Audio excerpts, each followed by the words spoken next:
Dream foundation IAS centre आणि चाणक्य गुरुकुल यांच्या वतीनं महिला दिनानिमित्त महिलांचा, गुणवंत विद्यार्थ्यांचा आणि पालकांचा सत्कार करण्यात आला।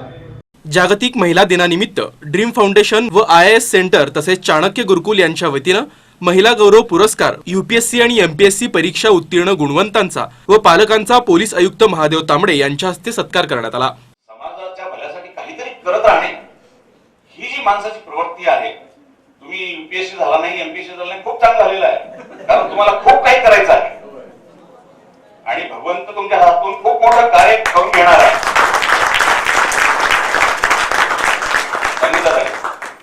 तर काहीतरी तुमच्या हातून चांगलं घडणार आहे हे निश्चित मी या निमित्ताने तुम्हाला सांगू इच्छितो आणि जाधव साहेब आहेत तुमच्या पाठीमागे, अशा अनेक लोक तुम्हाला मदत करतील, तुम्ही फिकर करू नका। पैसा करोडो रुपये जवळ असणारे लोक आहेत, त्यांना असलेला अन्न सुद्धा खायला जमत नाही, काहीतरी शुगर आहे, डायबिटीस आहे, अमुक आहे, तमुक आहे, किडनी प्रॉब्लेम आहे, काहीच नाही झालं तर कॅन्सर आहे। इतका कॉमन झालाय तो आता, इतका कॉमन झाला आहे आणि म्हणून शेती क्षेत्रामध्ये तुम्ही जे काम करताय तर विष मुक्त शेती हे अभियान खूप मोठ्या प्रमाणात राबवण्याची गरज आहे। हॉटेल बालाजी सरोवर येथे आयोजित केलेल्या कार्यक्रमाप्रसंगी प्रमुख पाहुणे म्हणून अश्विनी ग्रामीण रुग्णालयाच्या अधिष्ठिता डॉक्टर माधवी रायते कार्यक्रमाच्या अध्यक्षस्थानी होत्या। आपण नेहमीच आपले सबकॉन्शियस माइंड असतं, नेहमीच चांगला विचार केला पाहिजे। आपण जो विचार करतो तसे आपण घडत जातो। मी विजेता होणार असतो म्हणाले की ज्योती म्हणाले मी PhD करणार असतो, होतेच PhD, पण मी नुसतं इथे बसून मी विजेता होणार म्हटलं तर होत नाही, त्याच्यासाठी कष्ट करण्याची खूप गरज आहे। माझ्या शेजारी जाधव साहेब ते म्हणाले मी शिकलो तरी मी शेतीच करणार। आपल्याला नेमकं आयुष्यात काय करायचंय हे ठरवलं पाहिजे आणि आपण त्या मार्गावर चाललं पाहिजे। मला पुण्याला जायचं म्हणायचं आणि बेंगलोरला जायच्या गाडीत बसायचं तर आपण कधीच करू शकणार नाही।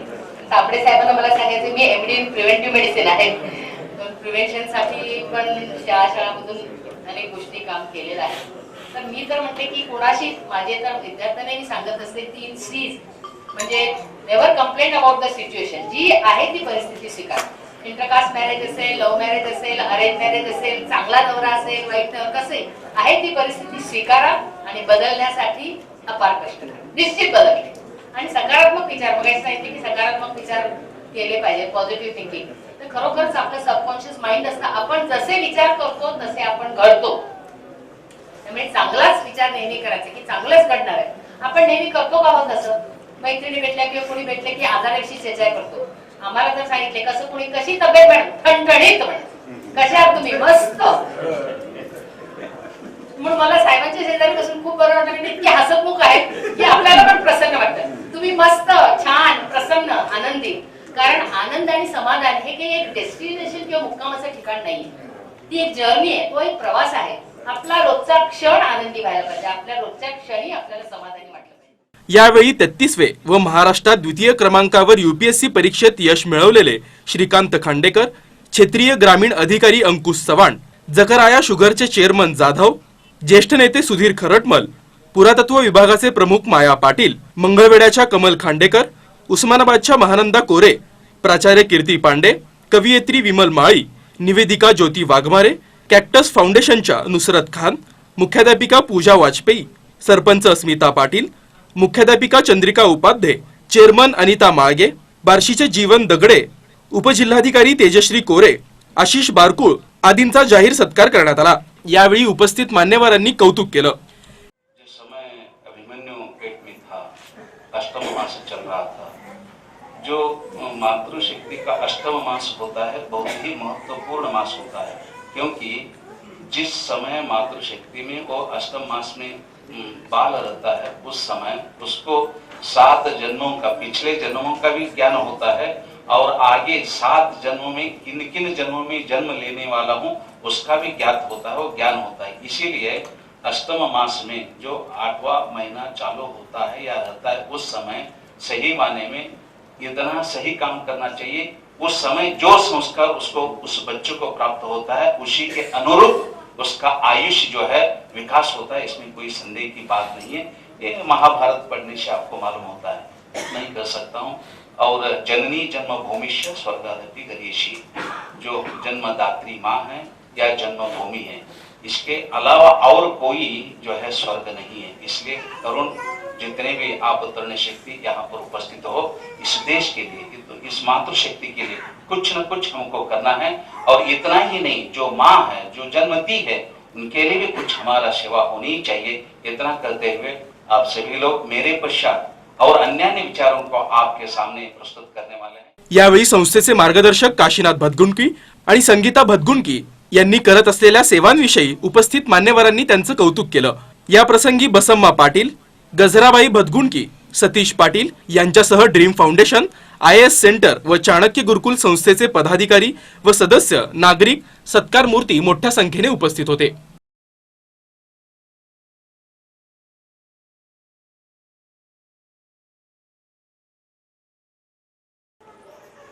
आमच्या या नवरत्न आज गंभीरपणे काम करतायत।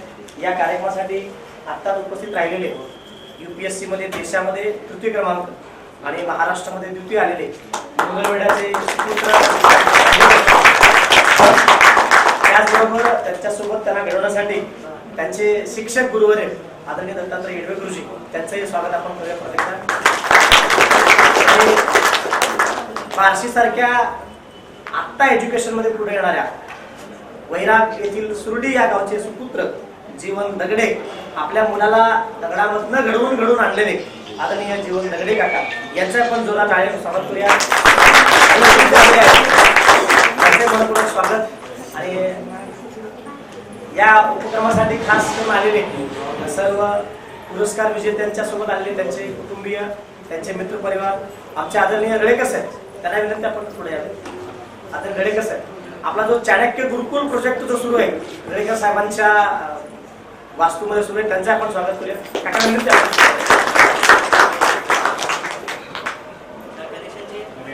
2 मिनिटांमध्ये आपण कार्यक्रमाला सुरुवात करणार आहोत। तत्पूर्वी सर्वांचं स्वागत गीतानं, त्यानंतर एका देशभक्तीपर गीतानं करण्यासाठी आमच्या भगिनी गायत्री पेद्यांटे तिला पुढे आणण्याची विनंती।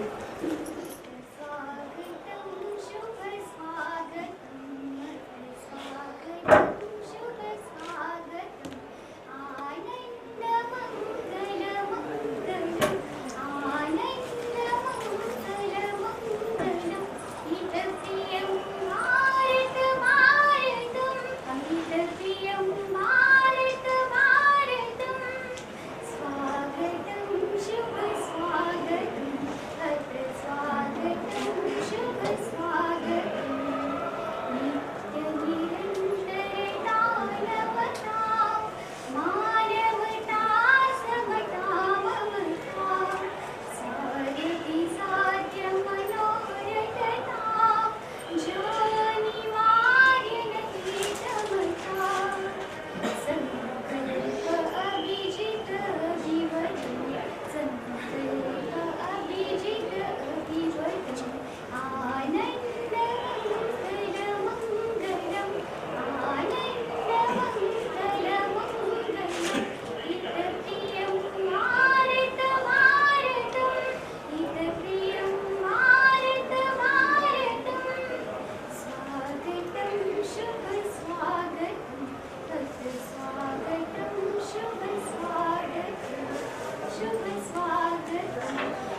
अध्यक्ष आमच्या संस्थेच्या संस्थापन स्थापन त्यांनी मार्गदर्शन केले.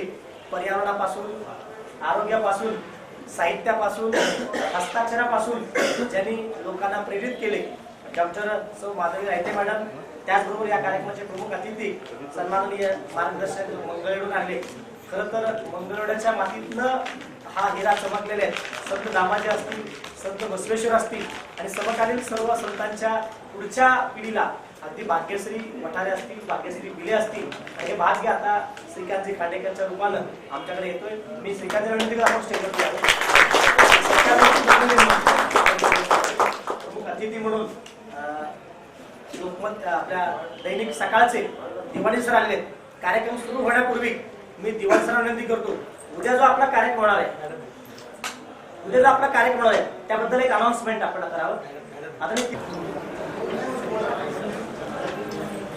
व्यासपीठावर उपस्थित मान्यवर आणि इथं उपस्थित सर्व माझ्या भगिनी आणि त्याचबरोबर लहान बहिणी आणि उपस्थित इथं सर्वजण, एक महत्त्वाची सूचना सगळ्यांना सांगायची आहे. उद्या सोमवार 11 मार्च 2019 सकाळी ठीक 6 वाजता 6 ते 10 या वेळेमध्ये पार्क मैदान येथे दैनिक सकाळतर्फे जिल्हाधिकारी, जिल्हा परिषद, म्युनिसिपल कॉर्पोरेशन, त्याचबरोबर Nyasa human skill development and research centre यांच्या मार्फत स्त्री शक्तीचा जागर मी व माझी आई एक म्युझिकल हिलिंग थेरपी प्रोग्राम आहे. आता या कार्यक्रमामध्ये सगळ्यांनी मोठ्या संख्येने उपस्थित राहायचं आहे. 15,000 महिला म्हणजे विद्यार्थिनी, शिक्षिका आणि त्याचबरोबर त्यांची आई आणि त्यांच्या समवेत इतर जे काही महिला बचत गट आहेत किंवा महिला मंडळ आहेत किंवा जेवढ्या काही ग्रुप्स त्या ठिकाणी महिलांचे आहेत सगळ्यांना आमंत्रित केलेलं आहे. तर सगळ्यांनी त्या ठिकाणी उपस्थित राहायचं आहे. या कार्यक्रमामध्ये गोल सेटिंग, त्याचबरोबर सक्सेस मेडिटेशन, जीवन जगण्याची कला, आपल्यात असलेले नकारात्मक विचार काढून सकारात्मक विचार कसे करायचे आहेत, स्ट्रेस फ्री कसा राहायचं आहे आणि त्याचबरोबर आपल्या शरीरात असलेले जे काही 7 चक्र आहेत तर त्याचा बॅलन्स कसं करायचा आहे आणि सोलापुरात जे शिवतत्व इथं जे जास्त आहे तर त्याच्याबरोबर शक्तीचं तत्व जे आहे तर ते देखील आपल्याला जागरूक करायचं आहे. आणि म्हणून स्त्री शक्तीचा जागर मी व माझी आई हा कार्यक्रम आपण त्या ठिकाणी आयोजित करतोय. प्रत्येकाने ह्याचा लाभ घ्यायचा आहे आणि सगळ्यांना मनापासून ज्यांनी काही हे कार्यक्रम आयोजित केलेले आहेत सगळ्यांच्या वतीनं मी सगळ्यांना आमंत्रण देते. पहाटे सकाळी ठीक 6 वाजता सगळ्यांनी त्या ठिकाणी उपस्थित राहायचं आहे. ह्याला पाठिंबा द्या, कारण आपल्या सोलापुरात स्त्री शक्तीचा जागर होणं गरजेचं आहे. स्त्रीला ते पद, ते मान्य मिळणं गरजेचं आहे. कारण म्हटलं जातं if man is the head, women is the crown. तर त्या दृष्टिकोनातून सगळ्यांनी पाठिंबा द्यायचा आहे आणि 15,000 महिला आपण सगळ्या एकत्रित येऊन हा कार्यक्रम करू अशी मी प्रत्येकाने विनंती करते आणि आवाहन करते की नक्कीच उद्या त्या ठिकाणी उपस्थित राहा. धन्यवाद. स्कॉलरशिप पासून, तनिष्का पासून, एक तनिष्का तुमचीच आहे आमची अनिताताई, त्यामुळे अनेक लोकांना घडवलेले. मी परत एकदा आलेल्या सर्वांचं ड्रीम फाउंडेशन, चाणक्य गुरुकुल आणि ड्रीम IAS सेंटर यांच्या वतीनं मनपूर्वक स्वागत करतो. थोडक्यात कार्यक्रमाचं प्रास्ताविक करण्यापूर्वी मी सर्व मान्यवरांना विनंती करतो की आज सावित्रीच्या नावानं ज्योत आपण दीप प्रज्वलित करून कार्यक्रमाचं उद्घाटन करूया. मी सर्व अतिथी मान्यवरांना विनंती करतो, आदरणीय अध्यक्षा डॉक्टर माधवी रायते, आदरणीय प्रमुख अतिथी क्षेत्रीय प्रसार अधिकारी आदरणीय अंकुश चव्हाण साहेब, सावित्री क्रांती ज्योती यांच्या कन्या ज्यांनी नवनवीन यश संपादन करतायत, अगदी कोरे काके झालेले काकांना विनंती, आदरणीय महानंदा कोरेकर आणि आपले बाळासाहेब कोरेकर यांना विनंती आपण पुढे या. तुम्हाला तेजश्री कोरे उपजिल्हाधिकारी यांचे वडील आदरणीय बाळासाहेब कोरेकर यांना विनंती आपण टाळ्यांची कंजूसी करू नका जरा.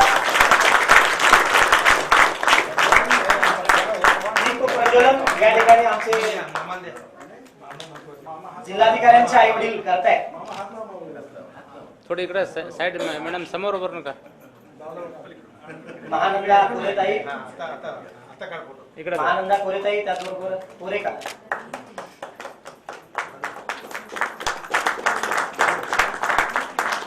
सगळे सर्व अतिथी महोदयांच्या उपस्थितीमध्ये बघा आजच्या या कार्यक्रमाचं दीप प्रज्वलन करून उद्घाटन या ठिकाणी संपन्न झालेले. भारतरत्न डॉक्टर अबुल पाकीर जलीलुद्दीन अब्दुल कलाम यांच्या स्वप्नातील भारत खरं तर 1 वर्ष राहिले 2020. तो स्वप्न प्रत्यक्षात साकार व्हावा यासाठी ध्येयानं परित झालेले युवक युवती तयार व्हावेत. भारतीय तरुणाईच्या अंतर्मनातील स्वप्नांना अग्निपंख लावावा या उद्देशानं 2005 मध्ये संपूर्ण भारतभर सायकल प्रवास करून अब्दुल कलाम सरांच्या प्रेरणेने त्यांनी सांगितलेल्या नावानुसार ड्रीम फाउंडेशनची मुहूर्तमेढ आम्ही एका झोपडीत पुढल संगम या ठिकाणी केली. त्यानंतर संस्थेचा वटवृक्ष आज झालेला आहे. संस्थेच्या माध्यमातून सोलापूर नव्हे, महाराष्ट्र नव्हे तर देश पातळीवर देखील अनेक उपक्रम घेतले जातात. येत्या 16 आणि 17 तारखेला इंटरनॅशनल कौटिल्य फाउंडेशनच्या उपक्रमामध्ये ड्रीम फाउंडेशनचा गौरव पोहोचणार आहे आणि ते दिल्लीमध्ये आहे. म्हणजे गली गली मजबूत करेंगे, दिल्ली को मजबूती देंगे या उक्तीप्रमाणे आज ड्रीम फाउंडेशन काम करते. सामाजिक क्षेत्रामध्ये आम्ही काम करतो, शैक्षणिक क्षेत्रामध्ये काम करतो. आज महाराष्ट्र शासन 16 मार्च ते 22 मार्च जल साक्षरता संमेलन घेते. आमचे क्षेत्रीय प्रसार अधिकारी अंकुश चव्हाण साहेब आहेत, त्याचा खूप छान काम करतात. पण ड्रीम फाउंडेशन मागील 14 वर्ष यावरती काम करते. जल साक्षरता येडेले गुरुजी यांच्या साक्षीला आहेत, ते कथा यशाची हे कार्यक्रम करत असतात. त्याचबरोबर साहित्य क्षेत्रामधील असेल, सामाजिक क्षेत्रामध्ये असेल आम्ही उपक्रम राबवत असतो. गरीब, वंचित आणि हुशार या मुलांसाठी UPSC MPSCचं प्रशिक्षण कमी आणि माफक दरामध्ये मिळावं यासाठी आम्ही आता गुरुकुलच काढलेली आहे. मागील 8 वर्ष आम्ही MPSC UPSC मुला सत्कारासोबत आम्ही या मुलांना मार्गदर्शन करतो. पुणे मुंबई येथील महागड्या कोचिंग पेक्षा सोलापूरमध्ये देखील अल्प दरामध्ये त्यांना कोचिंग मिळावं, त्यांना रेसिडेन्शियल कोचिंग मिळावं. नुसतं UPSC नाहीये, MPSC असेल, बँकिंग असेल, स्टाफ सिलेक्शन असेल, इथून सगळ्या स्पर्धा परीक्षांद्वारेच भरती होतात. त्याची पण आपण तयारी करून घेतो. एवढंच नव्हे, आपण सामाजिक दायित्व म्हणून आपण विविध उपक्रम बचत गटांच्या माध्यमातून, उद्योजकांच्या माध्यमातून आपण करतो. युवा प्रशिक्षण केंद्र ड्रीम फाउंडेशनच्या माध्यमातून घेतली जाते. मला आठवतं आमच्या खान मॅडम इथं बसलेले नुसरत खान मॅडमच्या मातोश्री आणि आमच्याही मातोश्री, मी एक 22 वर्षांपूर्वी सोलापूर आल्यानंतर एक कॅक्टस फाउंडेशन मध्ये आम्ही सुरुवातीला व्यक्तिमत्व विकास आणि स्पोकन इंग्लिशच्या बॅचला गेलो होतो. त्या पहिल्या मजल्यावरती मॅडमच्या त्या घरामध्ये आम्ही मॅडम घ्यायच्या आणि कोर्स संपल्यानंतर एक शपथ घ्यायला दिली होती आम्हाला. नुसरी मॅम म्हणतो की मॅडमने आम्हाला शपथ दिली होती आपण आयुष्यात काय केलं पाहिजे, आयुष्यात आपण काय केलं पाहिजे. आणि त्याची आठवण मला नुसतं माईक हातात तर सोडा बोलता पण येत नव्हतं. पण आज ज्या कॅक्टस फाउंडेशनच्या टीमला आम्ही सत्कार करणार आहोत, त्या टीमचं योगदान या ड्रीम फाउंडेशनसाठी मोठं आहे. म्हणून कॅक्टसच्या साठी पण एकदा जोरदार टाळ्या. रानावरती आणि कुठलंही पाणी नसताना फक्त धरून राहणारा कॅक्टस असंच ड्रीम फाउंडेशन भविष्यात काम करेल. आलेल्या सर्व पाहुण्यांना सांगायचंय, तुमच्या सगळ्यांच्या योगदानानं लोकांना वाटेल की काशीनाथ बालाजी सरोवरला कार्यक्रम घेतो, भरपूर पैसे असतील. चेअरमन साहेबांना माहिती आहे, मागच्या वेळेला जलसंधारण सहकार्य केले होते. आमचे मामाश्री इथं बसलेले आहेत, ते म्हणाले की राजकीय व्यासपीठासाठी मी येत नाही, पण मामाला म्हणालो की मामाजी हा तुमच्या जावयांचा कार्यक्रम आहे, जावयांच्या हट्टापोटी आपण हा कार्यक्रम घेतलेला आहे. की नुसतं पुरस्कार सोहळा घेणे आणि सोडणे असं नाहीये की ह्या ज्या आमच्या भगिनी काम करतात त्यांच्या कामाची प्रेरणा दुसऱ्या पिढीला मिळावी.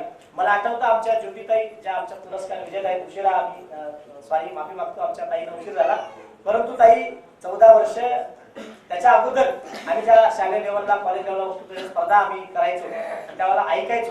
ज्योतिताईंच्या भाषणामधून प्रेरणा घेऊन आम्ही अनेक ठिकाणी भाषणं जिंकली आणि सभा जिंकली आणि आज संपूर्ण जग जिंकण्यासाठी आम्ही आता पदार्पण करतो. एकदा ज्योतिताईंसाठी एकदा जोरदार टाळ्या वाजवा.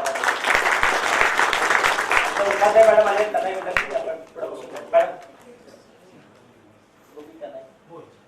आलेल्या सर्व सत्कार मूर्तींचं पण एकदा स्वागत. ज्ञान प्रबोधन विद्यालय तिथं 1000 विद्यार्थी शिक्षण घेतात. अगदी तळागाळातील विद्यार्थी त्यांचे मुख्याध्यापिका आलेले. सांगायचं एवढंच की तुम्हा सर्वांना एकमेकास सहाय्य करू अवघे धरू सुपंत आणि जीवनात मजा लुटू अनंत या उक्तीप्रमाणे आपण एकमेकांना सहकार्य करूयात. आज ज्या 8 मार्चच्या निमित्तानं ज्या 8 भगिनींचा सत्कार करतो आणि एक आमचे कॅक्टस फाउंडेशन या सर्व नवरत्नांच्या माध्यमातून नवभारत आणि नवसमाज घडवण्यासाठी प्रेरणा मिळावी हीच या पाठीमागचा आमचा 8 तास आहे. या कार्यक्रमाचे अध्यक्ष आदरणीय डॉक्टर माधवी रायते मॅडम यांचं स्वागत आमच्या ड्रीम फाउंडेशनच्या अध्यक्षा संगीता भटमुलकी मॅडम यांनी करावं अशी विनंती. शाळांची कंजूस शिकवू नका. अनेक लोक घ्यावा अशी विनंती. यानंतर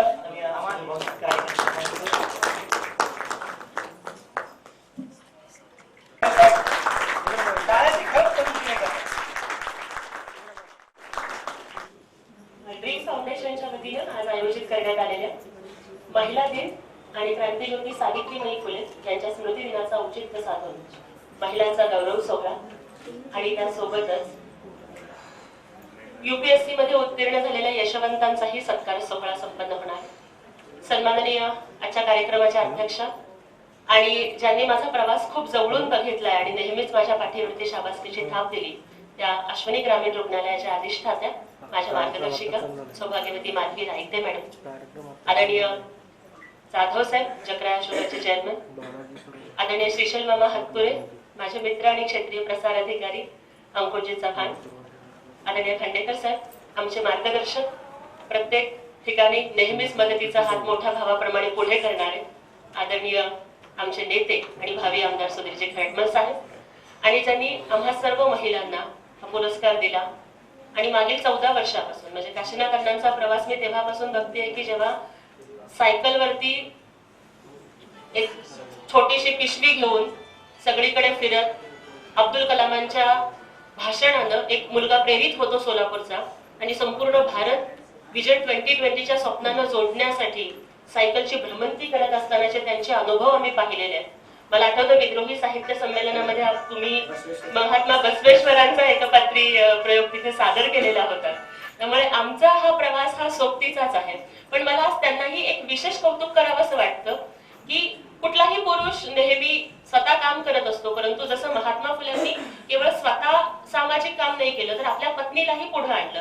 त्याचप्रमाणे काशीनाथजी भटमुळके आपल्या पत्नीला संगीता वहिनींना प्रत्येक ठिकाणी सोबत घेऊन जातात आणि हे त्यांचं आदर्श सहजीवन. त्या दोघाही पती पत्नींच्यासाठी आपण एकदा जोरदार टाळ्या वाजवा. आज सावित्रीबाईंचा स्मृती दिन आहे आणि मला एक अनुभव या ठिकाणी शेअर करावासा वाटतो की 12वीच्या बोर्डात मी आले होते, मागासवर्गीयात पहिली आले होते. तर आठवतं तेव्हा अंकुश चव्हाण सरांनी माझी मुलाखत घेतलेली आणि अशाच एका ठिकाणी गेल्यावर एका महिलेने मला विचारलं, सुशिक्षित महिला तिने मला विचारलं की तू तुझ्या यशाचं श्रेय कुणाला देतेस. नॉर्मल उत्तर असतं की आई वडिलांना गुरुजनांना. मी म्हणाले की नाही, मी माझ्या यशाचं श्रेय सावित्रीबाई फुलेंना देते. त्यावेळेस ती महिला काय माहिती मला पण ती थोडी दुखावली आणि ती म्हणाली की सावित्रीबाईंनी पहिली शाळा काढली ठीक आहे ग म्हणाली, पण तुझे आई वडील नसले असते ना तर तू ह्या जगात आली नसतेस. मी म्हटलं मॅडम मान्य आहे, माझ्या आई वडील नसले असते तर मी ह्या जगात आले नसते, पण जर सावित्रीबाई फुले नसले असते ना तर हा प्रश्न विचारायला आज तुम्ही इथे आला नसता. त्यामुळे मला वाटतं की प्रत्येकीने त्याची जाणीव ठेवली पाहिजे की आज कदाचित माझ्या अंगावरती ही जी चांगली साडी दिसते, आपल्या सगळ्यांच्या अंगावरती ज्या चांगल्या साड्या दिसत आहेत, तर सावित्रीबाईंनी स्वतःच्या अंगावरती पडणाऱ्या शेणाचा, चिखलाचा आणि दगडाचा डागाचा त्रास तिने स्वतःला नाही होऊ दिला आणि आज तिची साडी घाण झाली म्हणून आज आमच्या डोक्यावरती हे फेटे आहेत. त्यामुळे पहिला मानाचा आणि आज मला जो हा पुरस्कार मिळतोय, हा पुरस्कार मला समर्पित करायचा आहे 14 फेब्रुवारीच्या दिवशी, जेव्हा एकीकडे देशातले तरुण मोहब्बत का इजहार करत होते आणि त्यावेळा पुलवामावरती अटॅक झाला आणि त्यावेळेस ज्या शहीद पत्नींनी, ज्या स्वतः सुद्धा मिलिटरीमध्ये होत्या, मेजर सिद्धार्थ वशिष्ठ यांची पत्नी, आपल्या पतीचा अंत्यविधी होत असताना पतीच्या निधनाचं दुःख बाजूला सारून तिने मिलिटरीचा युनिफॉर्म अंगावरती चढवला आणि तिनं आपल्या पतीच्या शवाला मुजरा नाही केला, तिनं सॅल्यूट केला, डोळ्यामध्ये एक थेंब पाणी नाही येऊ दिलं. आज त्या शहीद पत्नींना मला माझा हा पुरस्कार समर्पित करायचा आहे. कारण त्या हल्ल्यांनी आपल्याला दाखवून दिलं की आपल्या देशाला 14 फेब्रुवारीची नाही तर आपल्या देशाला 19 फेब्रुवारीची गरज आहे. आणि त्यामुळे नक्कीच आम्ही हे शिकलं पाहिजे की एकीकडे मागच्या वर्षी महिला दिनाच्या पार्श्वभूमीवरती श्रीदेवीचं निधन झालेलं होतं. सगळीकडे श्रीदेवीच्या अंत्ययात्रेचा लाईव्ह टेलिकास्ट सुरू होता, शासकीय इतमामात अंत्यविधी झाला आणि त्याच वेळेला मेजर डोगरा शहीद झाले होते आणि मेजर कुमुद डोगरा ही त्यांची पत्नी, ती पण मिलिटरीमध्ये होती. 5 दिवसाची ओली बाळंतीण 5 दिवसाच्या लेकराला घेऊन अंगावरती मिलिटरीचा युनिफॉर्म चढवून तिथे येते आणि आपल्या पतीला सॅल्यूट करते. त्याचं वृत्तांकन होत नव्हतं. त्यामुळे महिलांनीही आता लक्षात ठेवावं की चेहऱ्याच्या मेकअप पेक्षा हेल्थ चेकअप खूप महत्वाचा असतो. आणि त्यासाठी मला इथे बसवेश्वरांचं मला महात्मा बसवेश्वरांचं एक वचन या ठिकाणी आठवतं की महात्मा बसवेश्वर म्हणतात, नीरिगे नैदिले श्रृंगारा गगनगे चंद्रमा श्रृंगारा नारीगे गुणवे श्रृंगारा. म्हणजेच नारीचा शृंगार हा तिच्या अंगावरचे दागिने नसतात तर तिचे गुण हा तिचा शृंगार असतो. आणि त्यामुळे मला म्हणायचं की आज एकीकडे महिलांच्या बद्दल बोलताना सहज 2 महिला एकत्र जमल्या तर चर्चा होते साड्यांची, दागिन्यांची, किंवा मग महिलांच्या बद्दल बोललं जात असताना मग तुझी जाडी वाढली का कमी झाली. तर मला आवर्जून सांगायचं आहे की मी म्हणजे माझं वजन नाहीये, मी म्हणजे माझी उंची नाहीये, मी म्हणजे माझ्या चेहऱ्याचा रंग नाहीये, मी म्हणजे माझ्या केसांची स्टाईल नाहीये, मी म्हणजे मेकअप नाहीये. याच्या पलीकडे कुठेतरी मी आहे आणि त्या मीला शोधण्याचा प्रयत्न केला पाहिजे. थोडासा लग्नाला उशीर झाला की मुलीला विचारलं जातं की नावाच्या आधी कुमारी लिहू का सौभाग्यवती लिहू का श्रीमती. पण मला वाटतं की माझ्या नावाच्या आधी कुमारी लागतं का सौभाग्यवती लागतं का श्रीमती लागतं हे नाही महत्वाचं. माझ्या नावाच्या आधी ऍडव्होकेट लागतं का डॉक्टर लागतं का प्राध्यापिका लागतं का IAS लागतं का IPS लागतं ते खूप महत्वाचं.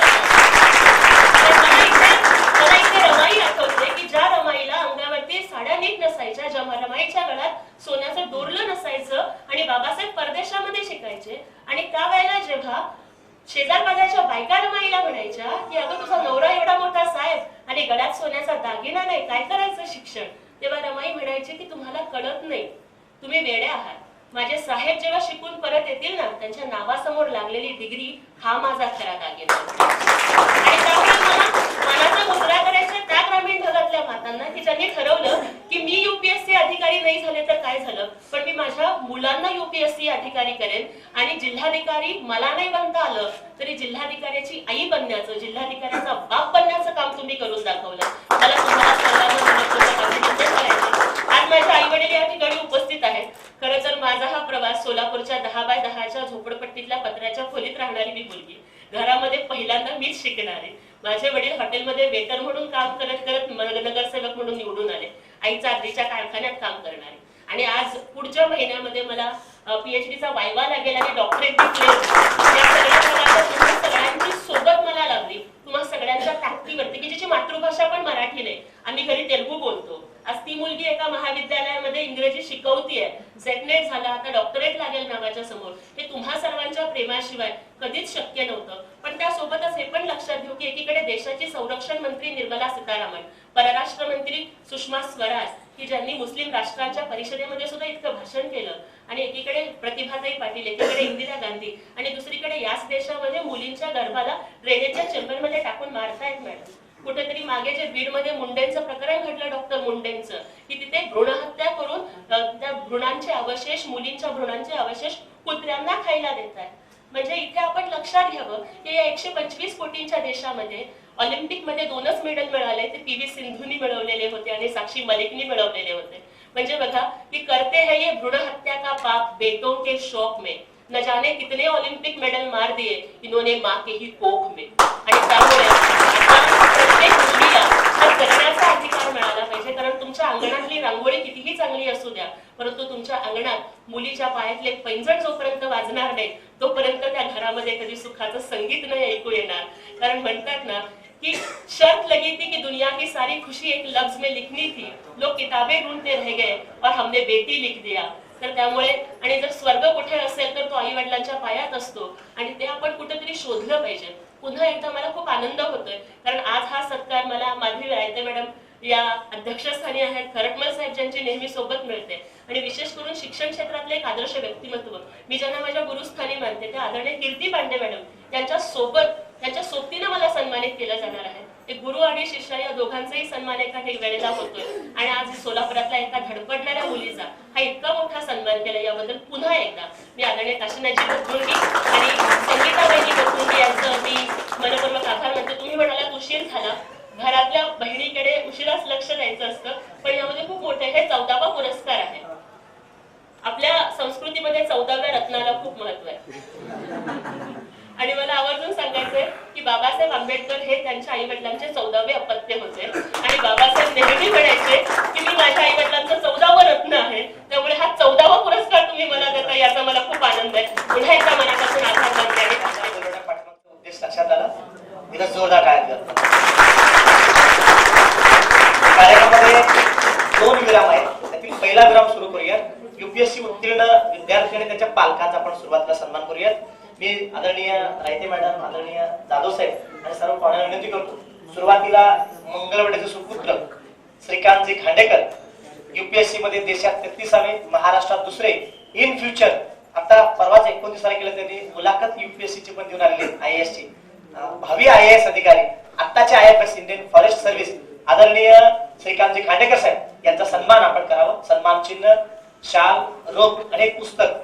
जोरदार टाळी आदरणीय खांडेकर साहेब आणि एक सन्मान चिन्ह देऊन या ठिकाणी सन्मान होतोय.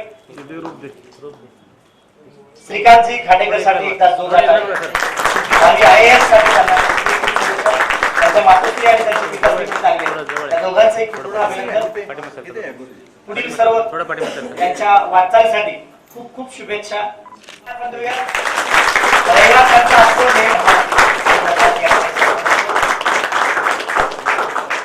आई वडील लग्नाच्या मध्ये वाजंत्रीचं काम करतात. आपल्या मुलांचा आता सन्मानित झालेले सर्व पालक, प्रशासन, भारतीय प्रशासनामधील आपली नावं महाराष्ट्राच्या कानाकोपऱ्यात, देशाच्या कानाकोपऱ्यात चमकतील आणि नक्कीच नवीन पिढींना प्रेरणा.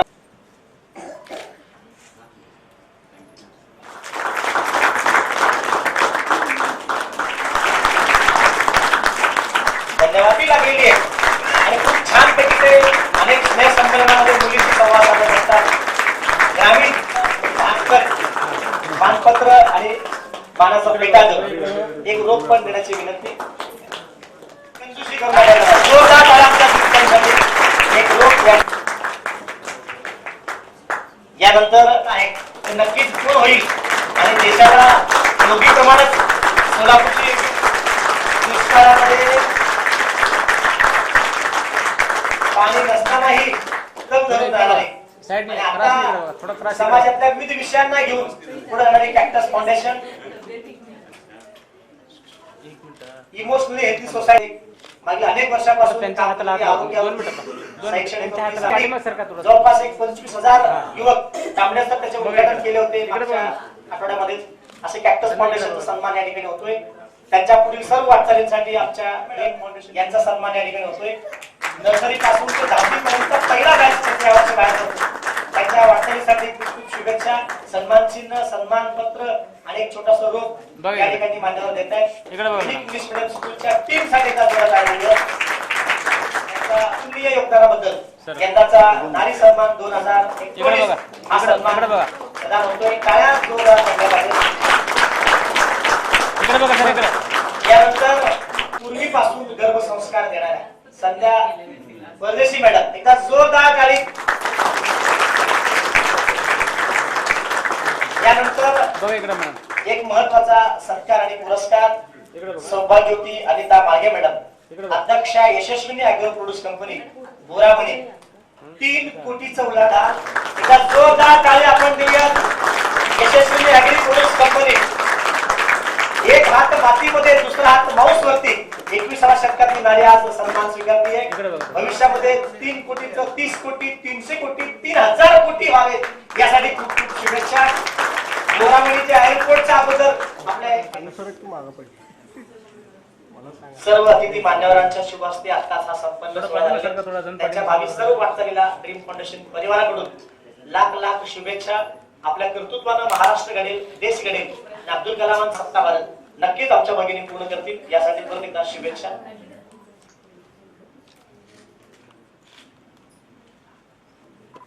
खूप आज आनंद होत आहे. मी एक शेतात काम करणारी आणि इतक्या मोठ्या मान्यवरात माझा सन्मान, माझे लेकरू त्यापेक्षा दुसरं काय मोठं असेल. एक छोटीशी या कार्यक्रमासाठी कविता माझी. ज्येष्ठ मोठाले साहित्य इथे भरले, नवल शारदेचे भांडार पहा फुलले. तिच्या शब्दाची करावया न्यारी, आले धावत मी दुरून एथवरी. जरी आहे मी खरच हो अडाणी, परिपेरी न शब्द ओळीत माळ राणी. कड्या कड्यातून विजयी शोभा खडे, अजून माझ्या महाराष्ट्राचे भाग्य हिमाये वडे. उंचावरुणी पुढे, उंचावरुणी पुढे, इथेच वेरूळ इथे अजिंठा, इथेच वेरूळ इथे अजिंठा. इथूनच फुटल्या असंख्य वाटा कलाकुसरीकडे.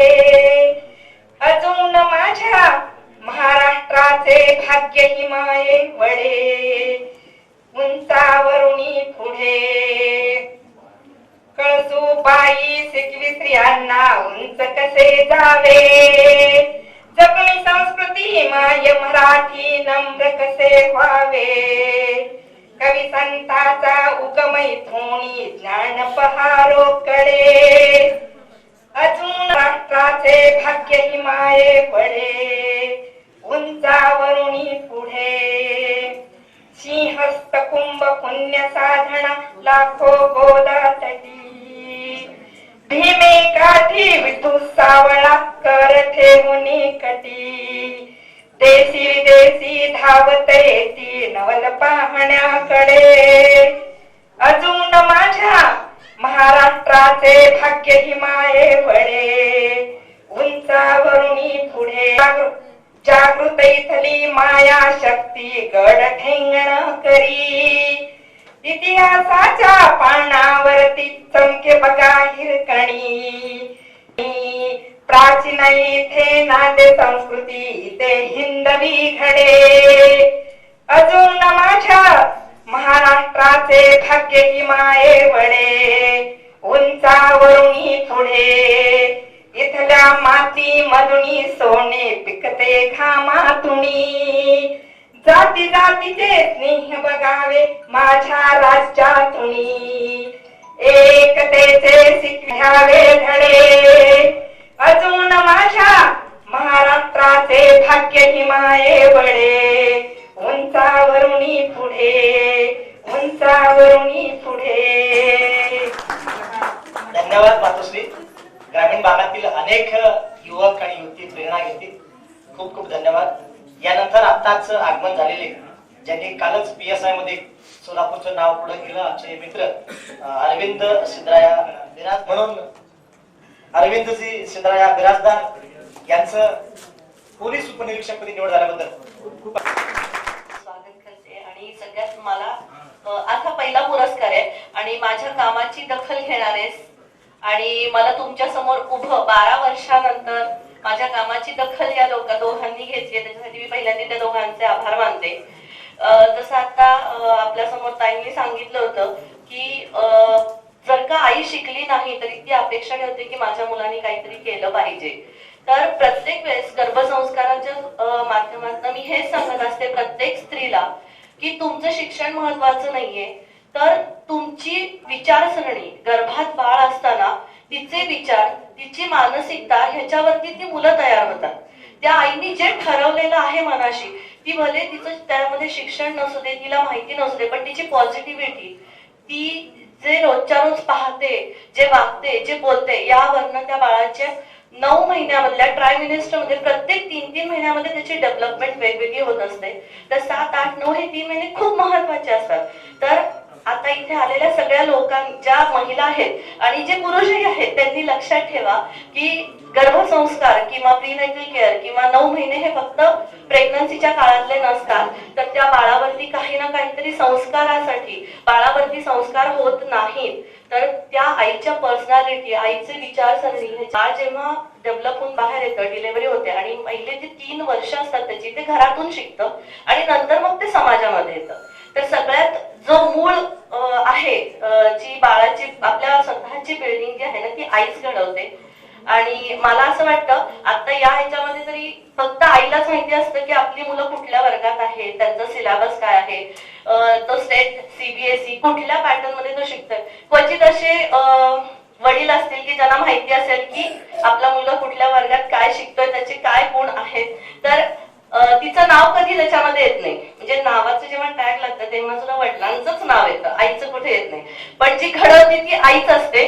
तर मला असं वाटतं की जी प्रेग्नेंट लेडी आहे तिला प्लीज घरातल्यानी सगळ्यांनी अशा पद्धतीने सपोर्ट करा की येणारी पिढी खूप छान, सशक्त, पॉझिटिव्ह आणि काहीतरी ती समाजासाठी करेल अशा पद्धतीची बनावी. ह्याच्यासाठी मी सगळ्यांना विनंती करते की तिच्या 9 महिन्यासाठी तुम्ही तिला प्रोत्साहन द्या.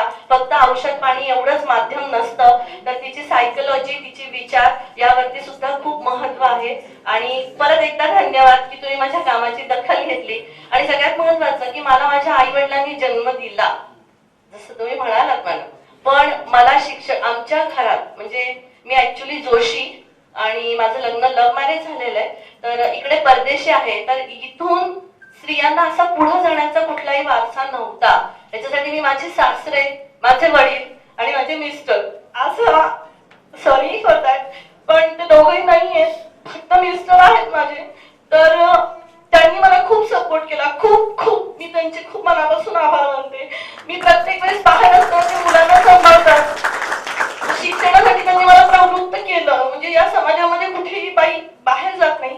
गाडी चालवायला सासऱ्यांनी परमिशन दिली आणि प्रत्येक क्षेत्रामध्ये म्हणजे ते ठामपणे माझ्या मागे असतात ते माझे मिस्टर.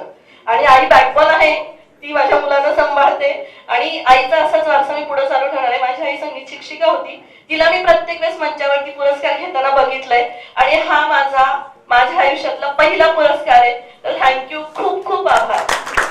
तुम्ही रामाची माझ्या दखल घेतली त्याच्याबद्दल खूप आभार. धन्यवाद. आचार्य महास्वामीजी यांचा आशीर्वाद, त्याचबरोबर आमचे बंधू मधगुणकी सर व ताई संगीताताई तांबडे सर, तर या सर्वांचं मी मनापासून स्वागत करते. आणि सरांनी जसं मगाशी माझी ओळख तर करून दिलेलेच आहे, कारण आज एखाद्या गल्लीतील महिलांना थेट दिल्लीपर्यंत पोहोचवण्याचं काम हे सकाळ तनिष्काच्या माध्यमातून असेल, याचबरोबर सर्व व्यासपीठाच्या माध्यमातून आम्ही तिथपर्यंत पोहोचलेलो आहोत. कारण सर, सोन्यासारखा शेतमाल जेव्हा कवडीमोल किमतीला विकावा लागतो तर होणाऱ्या वेदना समजण्यासाठी शेतकरीच व्हावं लागतं. उद्या शेतातील आपला माल निघेल, बाजारात पण जाईल, पण अचानक बाजारामध्ये जर आवक जरी वाढली तर पूर्णपणे त्या बाजारातील सर्व मालांचं म्हणजे भाव कोलमडून जातो.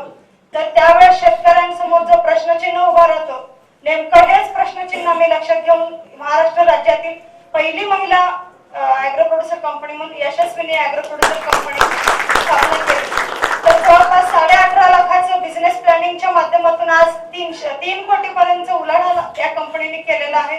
तर टोटली ही महिलांचीच कंपनी आहे. जवळपास 850 महिला या कंपनीचे सभासद आहेत आणि सर्व जवळपास 12 गावातील महिलांनी एकत्रित येऊन ही कंपनी स्थापन केली. आणि या कंपनीची दखल थेट पंतप्रधानांनी घेतली आणि गेल्या 20 जूनला जे शेतकरी उत्पादक कंपन्यांच्या माध्यमातून जे प्रधानमंत्री जे म्हणजे सध्या फील्ड व्हिजिट जे करत होते, तर त्या माध्यमातून त्यासाठी आपल्या सोलापूर जिल्ह्याच्या वतीनं माझी निवड झाली. हे सर्व महिला शक्तीचे विषय आहे आणि स्वतः पंतप्रधानांनी ते आवाहन केले की देशाला की तुम्हाला जर खरोखर जर कंपन्या जर पाहायचं असेल तर तुम्ही यशस्विनी कंपनीचा आदर्श घ्या. आणि सोलापूरमध्ये खूप मोठं म्हणजे एक सहकार क्षेत्राचं जाळं हे खूप मोठ्या प्रमाणावर पसरलेलं आहे. स्वतः पंतप्रधानांनी आवाहन केले, तर खरोखर हे श्रेय सोलापूरकरांना जातं. तर मी सर आणखीन 1-2 मिनिट वेळ घेते की आपलं जे कार्य आहे फक्त कृषी पूरकच न राहता बाकी सामाजिक क्षेत्रामध्ये जवळपास 2001 पासून आम्ही काम करतोय. तर याच्यामध्ये स्वच्छ भारत मिशनच्या माध्यमातून आणि सकाळ तनिष्काच्या माध्यमातून आणि यशस्विनी कंपनी यांच्या माध्यमातून आम्ही गोरामणीमध्ये 450 टॉयलेटची उभारणी केली. आणि आजकाल बघतो आपण की ग्रामीण भागातील महिलांचं नाव, कारण महिला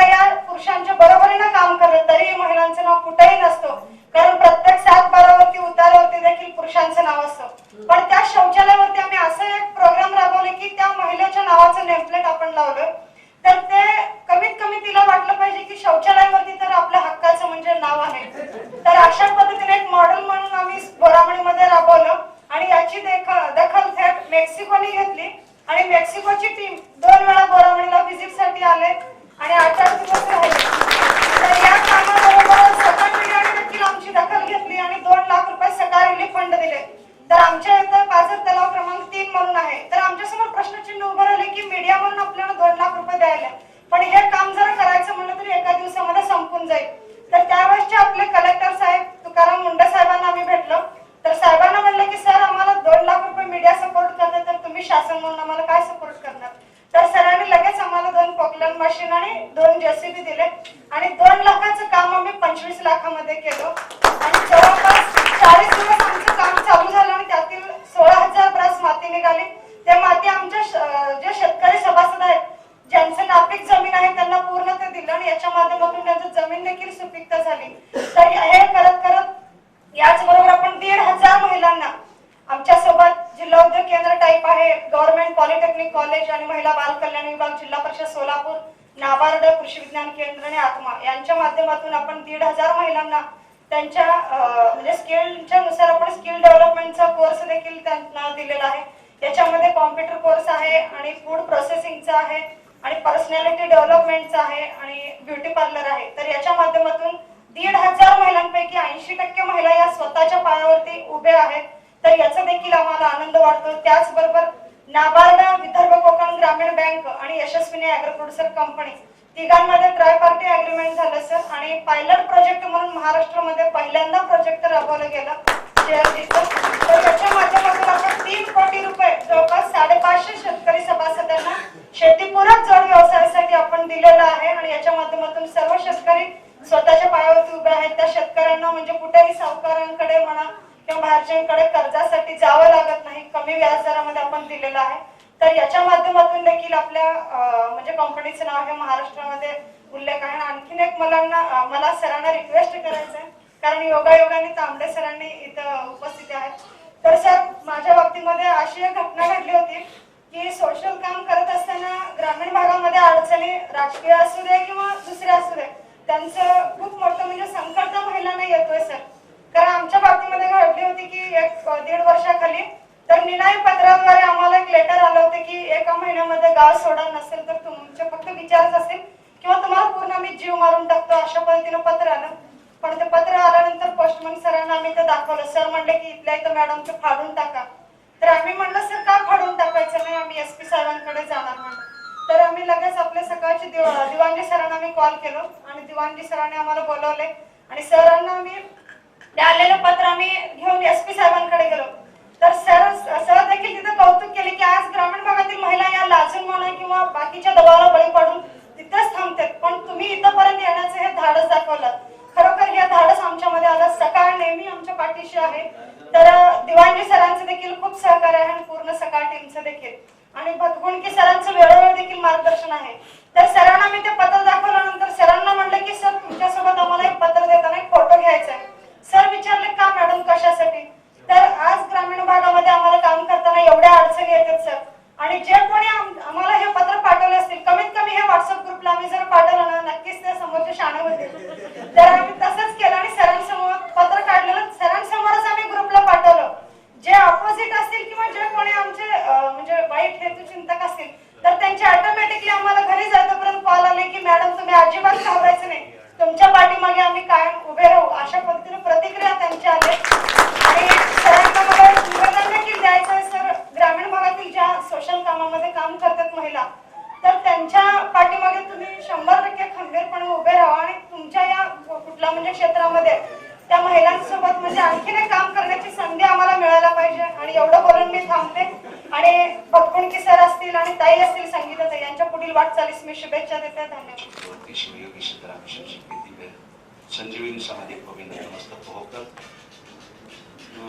जागतिक महिला दिन के शुभ अवसर पर ड्रीम फाउंडेशन तथा आयुष शंकर व चाणक्य ग्रुप द्वारा आयोजित महिला गौरव पुरस्कार UPSC MPSC उत्तीर्ण विद्यार्थियों का गुणगौरव समारंभ। इस समारोह में उपस्थित सभी सज्जन सुजन अधिकारी पदाधिकारी व्यासपीठ मातृवृंद तथा सभी तरुण पत्रकार छायाचित्रकार ड्रीम फाउंडेशन के सर्वे सभा काशीनाथ भतुमड़की और उनकी धर्मपत्नी संगीता, आप सभी के मनोमंदिर में वास किया उस परमात्मा को मेरा नमस्कार स्वीकार हो।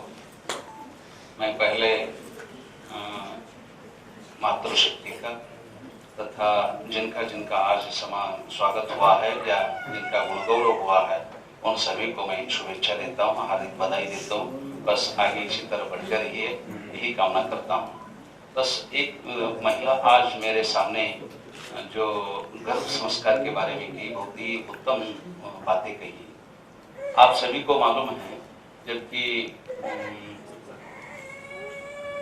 जिस समय अभिमन्यु पेट में था, अष्टम मास चल रहा था, जो मातृशक्ति का अष्टम मास होता है बहुत ही महत्वपूर्ण मास होता है, क्योंकि जिस समय मातृशक्ति में वो अष्टम मास में बाल रहता है उस समय उसको 7 जन्मों का, पिछले जन्मों का भी ज्ञान होता है और आगे 7 जन्मों में किन किन जन्मों में जन्म लेने वाला हूँ उसका भी ज्ञात होता है, वो ज्ञान होता है। इसीलिए अष्टम मास में जो 8वां महीना चालू होता है या रहता है उस समय सही माने में इतना सही काम करना चाहिए। उस समय जो संस्कार उसको उस बच्चे को प्राप्त होता है उसी के अनुरूप उसका आयुष्य जो है विकास होता है, इसमें कोई संदेह की बात नहीं है। ये महाभारत पढ़ने से आपको मालूम होता है, नहीं कर सकता हूँ। और जननी जन्मभूमिश्च स्वर्गादपि गरीयसी, जो जन्मदात्री माँ है या जन्मभूमि है, इसके अलावा और कोई जो है स्वर्ग नहीं है। इसलिए तरुण जितने भी आप तरुण शक्ति यहाँ पर उपस्थित हो, इस देश के लिए, इस मातृशक्ति के लिए कुछ न कुछ हमको करना है। और इतना ही नहीं, जो माँ है, जो जन्मती है, उनके लिए भी कुछ हमारा सेवा होनी चाहिए। इतना करते हुए आप सभी लोग मेरे पश्चात और अन्य विचारों को आपके सामने प्रस्तुत करने वाले हैं। थोड़ा मैं शीघ्र जाना चाहता हूँ क्योंकि एक लग्न में मुझे शरीक होना है, इसलिए मैं आप सभी लोगों को शुभेच्छा देते हुए कुछ सपने ऐसे होते हैं वो साकार होते हैं, कुछ सपने ऐसे होते हैं वो साकार होते हैं। कुछ लोगों के ऐसे सपने देखते हैं वो सपने में ही रह जाते हैं। ऐसा सपना मत देखो जो सपने ही रह जाते हैं, ऐसा सपने देखो कि वो साकार होने वाले सपनों को आप देखते रहो, यही आशय व्यक्त करता हूँ।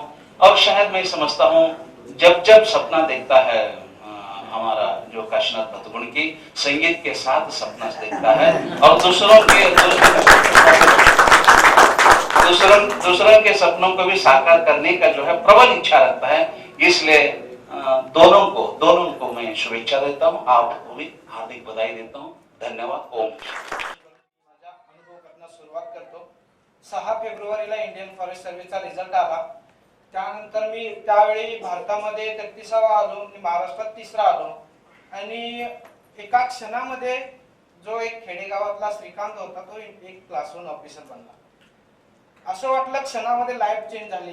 ते फोन यायला लागले, बरेचसे मीडियामधून कॉल यायला लागले इंटरव्ह्यूसाठी या वगैरे वगैरे। पण त्याच्या अगोदरची जी माझी खडतर प्रयत्न होते, त्या काळामध्ये ज्या लोकांनी मला सपोर्ट केला त्या लोकांचा खूप मोठा रोल आहे। आणि मला वाटतं या माझ्या अनुभव कथनातून जे काही लोक इथे पुढे म्हणजे विद्यार्थी बसले, जे पालक बसले, त्यांना नक्कीच एक प्रेरणा भेटेल। माझे शिक्षण, माझा जन्म बावची मंगळवेढा तालुक्यातील बावची येथे झाला। माझ्या वडिलांनी 20 वर्षे फक्त जेवणासाठी चाकरी केली होती, म्हणजे वर्षानुवर्षे मेंढपाळाचा व्यवसाय करणारे माझे वडील।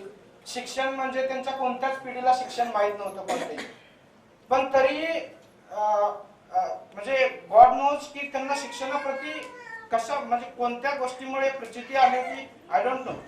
पण त्यांच्या मनात एक होतं की ज्या जनरेशन आपल्या आजपर्यंत म्हणजे पारंपरिक व्यवसायात गेल्यात, चाकरी करण्यामध्ये गेल्यात, त्याचं तशा पुढच्या जनरेशन नाही झाल्या पाहिजे।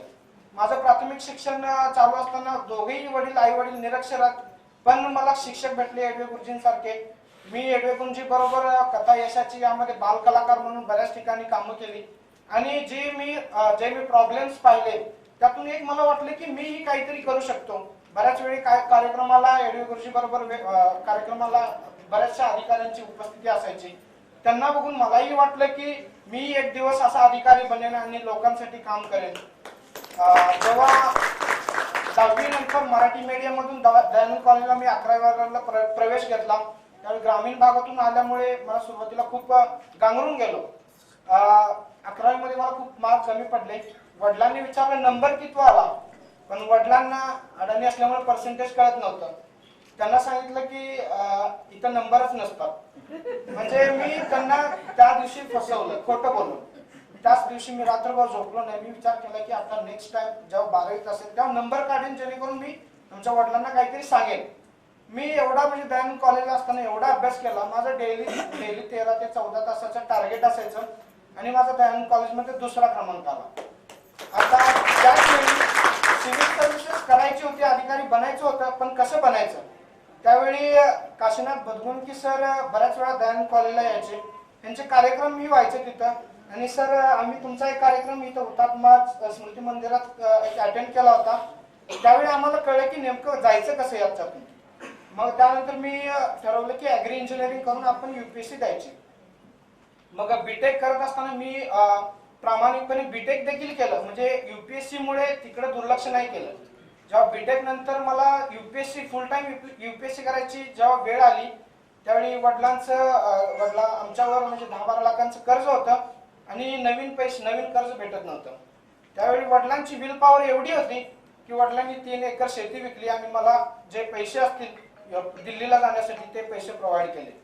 दिल्लीला माझं MTech साठी ऍडमिशन झालं होतं. तेव्हा तिथं वेळ भेटत नव्हता म्हणून 1 वर्षानंतर मी सोडलं. पण जी UPSC करण्याची अधिकारी बनण्याची जी माझी इच्छा होती ती मला शांत बसू देत नव्हती. जेव्हा पुण्यात आलो मी तयारी करायला, तेव्हा माझं डेली म्हणजे वीकली टार्गेट असायचं की 91 to 95 आवर्स अभ्यास करायचा एका वीक मध्ये.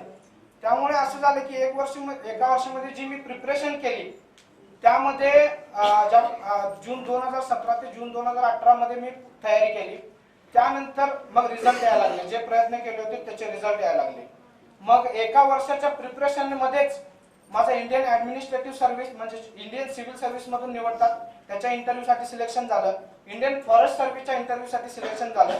आणि जी असिस्टंट कमांडंट नावाची एक एक्झाम असते, जे BSF वगैरे BSF CRPF CISF चे असिस्टंट कमांडंट असतात, त्यात देखील इंटरव्ह्यूला माझं सिलेक्शन झालं. आणि पहिल्याच इंटरव्ह्यू मध्ये मला इंडियन फॉरेस्ट सर्व्हिस भेटलं.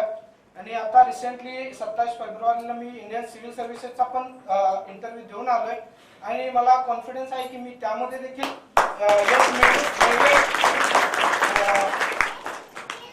या माझ्या अनुभव कथनातून जे काही इथं पॅरेंट्स किंवा जे विद्यार्थी बसले त्यांना एक मी संदेश देऊ इच्छितो की तुमच्या पाल्याप्रती तुम्ही एक पॉझिटिव्ह ऍटिट्यूड दाखवा. म्हणजे बऱ्याच वेळा काय होतं, समाज त्यांना पाठीमागे खेचतो की तू नाही करू शकणार, तुझ्यावर एवढा पैसा खर्च करून काय उपयोग.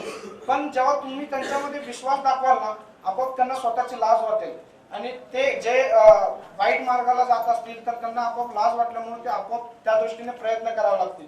आणि जे इथं विद्यार्थी जमलेत त्यांना सांगू इच्छितो की तुमची विद्यार्थी दशा आहे, तुम्ही तुमच्या विद्यार्थी दशेत तुम्हाला तुमचं मेन टार्गेट आहे अभ्यास करणे. अभ्यास करा, त्याबरोबर इतर जे सुप्त गुण असतील त्यांना देखील वाव द्या. इथं बोलून मला काशीनाथ बदगुणकी सरांनी माझा सन्मान केला, त्याबरोबर माझ्या आईवडिलांचा देखील सन्मान केला. त्याबद्दल बदगुणकी सरांचे आणि मॅडमचे खूप खूप धन्यवाद. आणि इथं कार्यक्रमाला तांबडे साहेब मॅडम यांनी उपस्थिती दाखवून मला आशीर्वाद दिला आणि हा आशीर्वाद मी नेहमीच लक्षात ठेवीन आणि इथं सर्व जमलेल्या लोकांचा मी नेहमीच ऋणी राहीन. खांडेकर साहेबांचं ती बावची गाव आहे ना, तिथं पाणी सुद्धा प्यायला ते सोडीचे आहेत पलीकडे बसलेले बिराजदार साहेब, त्यांच्या सुद्धा गाव असंच आहे अगदी. म्हणजे तिथं एकदम मेंढपाळ वगैरे असे आणि हे गुरुजी आहेत ना, यांचं बऱ्याच वेळेला त्यांचं हे ऐकलं तर मी सुद्धा साखर कारखानदार म्हणून एक मोठा माणूस जर बघून तुमचा जो दृष्टिकोन असेल तर मी 1-2 मिनिटात कोण आहे सांगतो. येंकी गाव माझं मूळ, माझ्या आई वडील आणते बांधते, पण केवळ मी हुशार विद्यार्थी, वर्गात माझा फर्स्ट नंबर आणि मी बोर्डिंगला 3 वर्ष शिकतो सर. बोर्डिंगचा विद्यार्थी मी. 2 रुपये वाचतेत म्हणून माझं येंकी गाव आहे. 35 किलोमीटर मोहोळ ते चालत आलेले मी व्यक्ती आहे. आई वडिलांचा. त्यामुळं माझे आई वडील म्हणायचे, बिरू तू आता काय कशाला शिकतो, एकोणता एक पोरगा, आपली शेती कोण करायची, 25 एकर माझी शेती. मी आमच्या वडिलांना सांगितलं, आप्पा मी किती जरी शिकलो तर शेतीच करणार, मी नोकरी वगैरे काय करणार नाही. त्यामुळे मी शेतीच केली आणि शेतीबरोबर नुसती काय करायची म्हणून मी LLB केलं. शिका आणि कमवा आणि शिका सर. मी हायस्कूलला टीचर होतो, नागनाथ हायस्कूलला 2 वर्ष, आणि त्याच्याबरोबर मी इव्हिनिंग लॉ कॉलेज दयानंद कॉलेजला ऍडमिशन घेतलं. मी सर्व्हिस करायचो 11 ते 5 आणि नंतर 7 ते 9 इथं दयानंद कॉलेजला यायचो. ते कसं यायचो, एसटीनं मी पास काढला होता आणि एसटीला पास दयानंद कॉलेज इथं उतरलं एसटी स्टँडला की अक्षरशः दयानंद कॉलेजला लेफ्ट राईट करत चालत जायचो 20 मिनिटं. आज सुद्धा मी सकाळी दररोज वॉकिंग करतो. 1 तासात मी 5 किलोमीटर वॉकिंग करतो सर. माझं वय आता 70 वर्ष. तर मित्रांनो मी सांगतो की सगळ्यात पैसा श्रेष्ठ नाही बदकून की सर. मी सांगतो मी आज 105 कोटीचा कारखाना उभा केलाय ना, तो केवळ शेतकऱ्याच्या पैशावर उभा केलाय.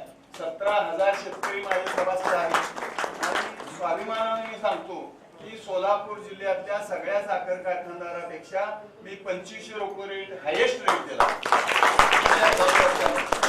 माझी बांधिलकी आहे मित्रांनो ती शेतकऱ्याशी आहे. शेतकऱ्याचा मी मुलगा आहे, अंत्यबहादर शेतकऱ्याचा मुलगा आहे. मला आमदार खासदार काही सुद्धा व्हायचं नाही. माझा जो कारखाना आहे तो व्यवस्थित मला चालवायचा.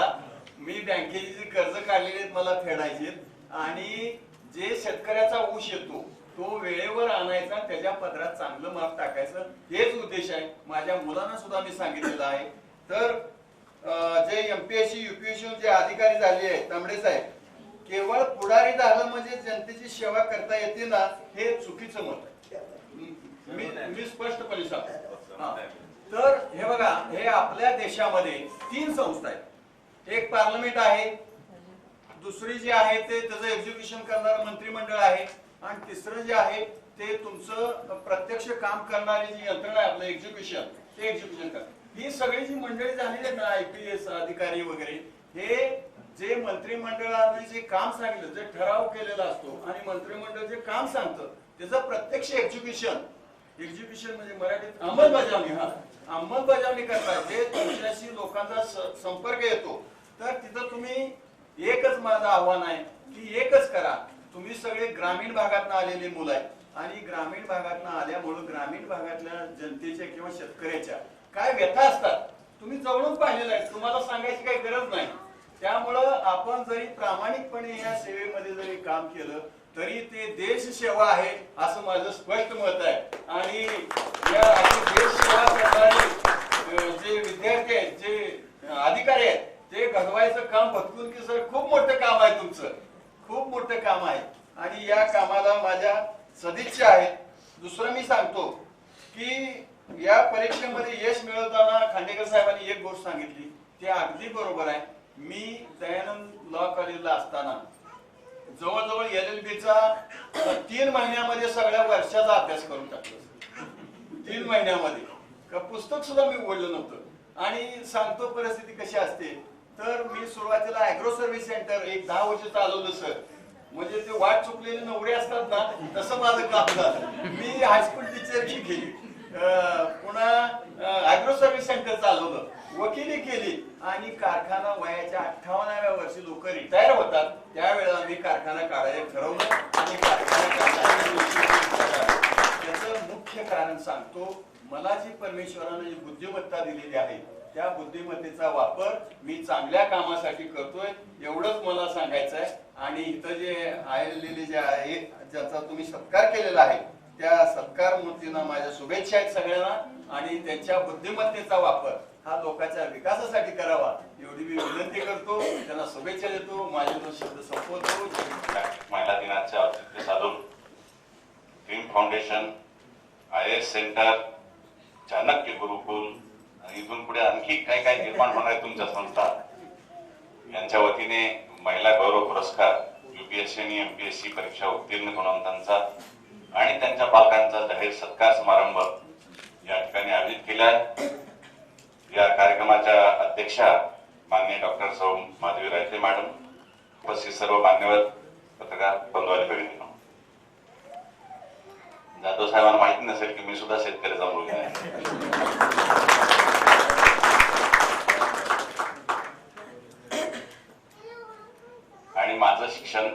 प्रोसेस शाळेमध्ये झालेला आहे. म्हणजे आताचे विद्यार्थी खूप सुखी आहेत की त्यांचे पालक त्यांना इंग्लिश मीडियम मध्ये शिकू घालतायत आणि त्यांना बसायला टेबल खुर्च्या बाकडे आहेत, पिण्यासाठी पाणी आहे, त्यांच्या शाळेमध्ये सीसीटीव्ही कॅमेरेच लागलेले आहेत, जाण्यासाठी त्यांना वाहनं आहेत, सगळं काय आहे शिक्षण सोडून.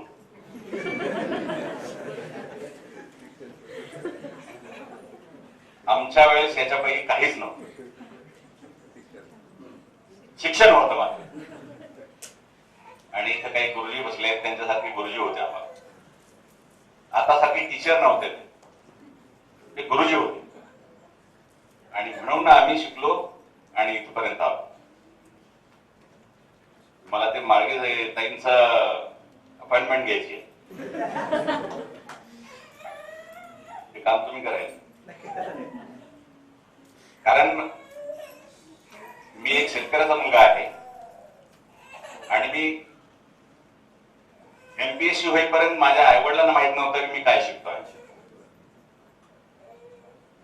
मुलगा काहीतरी शिकतो आहे एवढं त्यांना माहिती होतं, काय शिकतो आहे हे काय माहिती नव्हतं. आणि म्हणून अशा परिस्थितीमधून शिकलेली मुलंच इथपर्यंत येऊ शकतात. इंग्लिश मीडियमची मुलं काय करतील किंवा काय करतात हे नाही सांगत मी. इथं अभ्यास करणारी मुलं कमी दिसत आहेत. यापूर्वी पण मी अनेक वेळा त्यांना सांगितलेलं आहे की खूप मार्क घेतले म्हणजे मुलं हुशार असतात असं नाही. आणि आजकालच्या पालकांची सुद्धा अपेक्षा फार उंचवलेल्या आहेत. आणि इंग्लिश मीडियमच्या स्कूलमध्ये माझ्या माहितीप्रमाणे 90% खाली मार्क देतच नाहीत मुलं टीचर्स. माझे इंग्लिश मीडियमला तर त्या एक शाळांची स्ट्रॅटेजी आहे मॅडम. कारण इंग्लिश मीडियमला सूट बूट बेल्ट टाय, पुन्हा गळ्यामध्ये वॉटर बॅग आणि पाठीवर दप्तराचं ओझं, या सगळ्यांनी ते मुलं दबून जातात आणि अभ्यास करायला वेळ मिळतो की नाही माहिती नाही. त्यांचे जे प्रोजेक्ट वर्क असते ते सुद्धा त्यांच्या आईच करत असतात. मग मुलं शिकतात काय हा प्रश्न आहे. आणि म्हणून 90% पुढे मार्क गेले काय वडील खुश राहतात आणि पाहिजे ती फीस भरतात शाळेमध्ये आणि त्याच्यावर शाळा चाललेल्या आहे. शिक्षण जे आहे किंवा टॅलेंट जे आहे ते अजूनही ग्रामीण भागामध्येच आहे.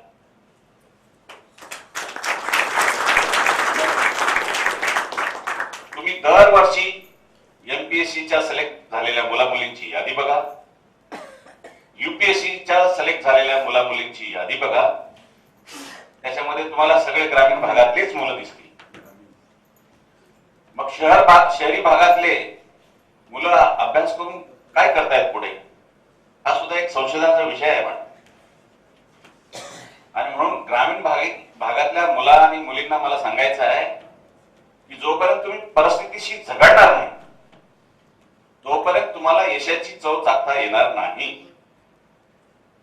झगडावंच लागेल परिस्थितीशी. आमच्या वेळेस तर पायात घालायला चप्पल पण नव्हती अशी परिस्थिती होती. आणि गावापासून 8वी 9वी 10वी आम्ही 7-8 किलोमीटर सायकलवर जायचो, सायकलवर गेलो.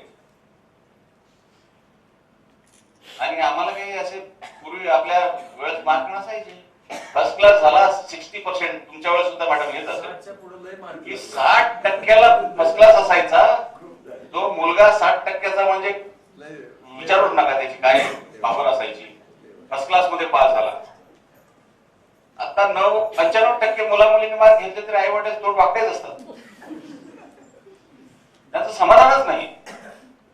आणि म्हणून मला सांगायचं आहे की मार्क घेतले म्हणजे हुशारी नाही. आम्ही सेकंड क्लास मध्ये पास झालो मॅट्रिकला, 12वीला फर्स्ट क्लास आणि इथपर्यंत आलो शहराचा पोलीस कमिशनर पर्यंत.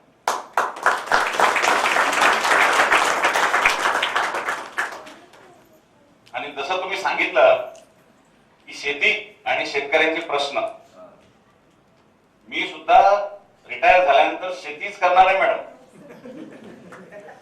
आणि म्हणून तुमचं मार्गदर्शन घ्यायचंय. कारण शेतीमध्ये जन्म झाला आणि माझं शिक्षण सुद्धा शेतीमध्येच आहे. मी MSc ऍग्रिकल्चर आहे. म्हणजे मी MSc ऍग्रिकल्चर, तुम्ही जसं म्हणला ना मी टीचर होतो, मी सेवा कृषी सेवा केंद्र चालवलं, तर मी MSc agriculture pass in first class with distinction हे झाल्यानंतर शासनाने आम्हाला कृषी सहाय्यक हे सगळ्यात शेवटचं पद देऊ केलं नोकरी. परिस्थितीमुळे ते आम्ही स्वीकारलं, आम्ही हजर पण झालो. परंतु मी अनेक कार्यक्रमात सांगितलंय की माझा जो बॉस होता सुपरवायझर तो BSc ऍग्रिकल्चर होता आणि मी MSc होतो. त्याच्यामुळे माझं त्याचं काही पटलं नाही. एका महिन्यामध्येच भांडण झालं आणि मी नोकरीचा राजीनामा दिला आणि PhD करून मी MPSC ला सुरुवात केली. आमच्या वेळेस UPSCचं नाव पण माहिती नव्हतं. 80-90च्या दशकामध्ये फार माहिती नव्हती ग्रामीण भागामध्ये. आणि आता सारखे जसे तुमचे UPSC MPSC चे क्लासेस चालतात तसे क्लासेस पण नव्हते, काहीही नव्हतं, कुठलंही कोचिंग नव्हतं. अशा परिस्थितीमध्ये सुद्धा आम्ही MPSC UPSC तर अखेरच झालो नव्हतो आम्ही. तर दुसऱ्या अटेम्प्ट मध्ये आम्ही महाराष्ट्रामधून MPSC मध्ये टॉपर मध्ये पास झालो आणि DYSP झालो. तर जसं खांडेकरांनी सांगितलं तुम्ही निश्चित IAS व्हाल. शुभेच्छा तुम्हाला. जाधव साहेबांनी जसं सांगितलं की IAS व्हा, IPS व्हा, IFS व्हा, काही पण व्हा, परंतु तुमच्या ज्ञानाचा उपयोग विकासासाठी आणि गरीबातल्या गरीब माणसाला कशी मदत होईल त्याच्यासाठी तुम्ही करा, समाजासाठी करा, कारण ती सेवा आहे. आणि म्हणून पोलीस मध्ये जरी काही फार महत्वाच्या योजना नसल्या लोकांना देण्यासाठी, जशा रेव्हेन्यू मध्ये असतात, फॉरेस्ट मध्ये असतात, जिल्हा परिषद मध्ये असतात, तशा आमच्याकडे काय योजना, आमच्याकडे एकूण 511 कलम आहे. त्या प्रत्येक कलमामध्ये कुठेतरी 8 टाकायचे. 510 कलम अशी शिक्षेची आहे. आणि इंग्रज फार हुशार होते, त्यांनी केलेले कायदे जे आपण राबवतो, एक्झिक्युशन जे म्हटलं तुम्ही, अंमलबजावणी, त्याची अंमलबजावणी आम्ही करतो. 510 कलम अशीच आहेत, तुम्ही काही जरी केलं तरी एक कुठलं ना कुठलं कलम लागू शकतं आणि आम्ही तुमच्यावर कारवाई करू शकतो. कुठंच नाही सापडला तर 511 वर शेवटी कलम त्यांनी टाकले की ह्याच्याबद्दल कुठलं जरी काही केलं तुम्ही तर त्याचा प्रयत्न केला म्हणून ते लागू शकते.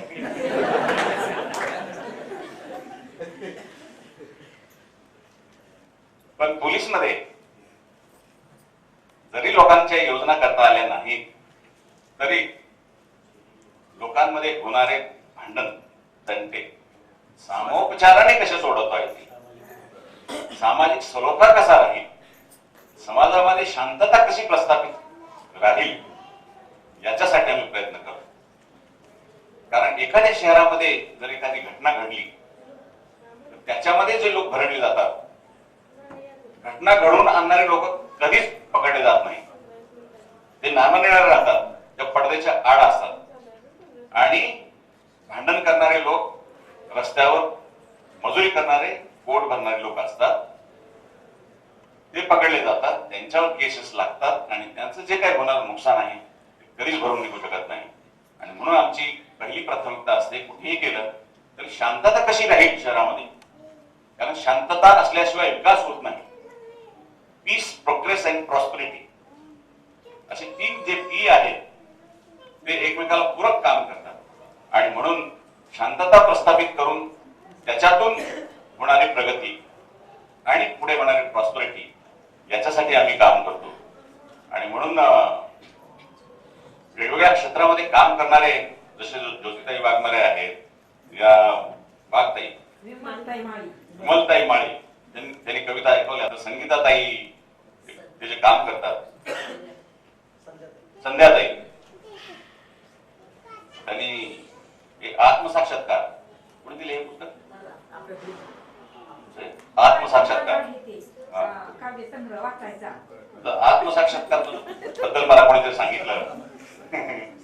तर बरेच लोक म्हणतात की आध्यात्मिक काम करतात, आध्यात्मिक काम करतो आम्ही, आध्यात्मिक काम करतो. अध्यात्माच्या पाच शब्दामध्ये मला जे काही समजलंय, अध्यात्म म्हणजे काय? भगवे कपडे घालायचे आणि त्याच्यामध्ये जायचं नाही. तर ज्ञान, अध्यात्माची पहिली पायरी ही ज्ञान आहे. ते केवळ पुस्तकी ज्ञान नाही, कुठल्याही क्षेत्रातलं ज्ञान. मग तुमच्या वैद्यकीय क्षेत्रातलं असेल, तुमच्या कारखानदारी क्षेत्रातलं असेल, शेती क्षेत्रातलं असेल, तुमच्या गर्भसंस्कारामधलं असेल, ते ज्ञान मिळवणे. दुसरी पायरी आहे भक्ती.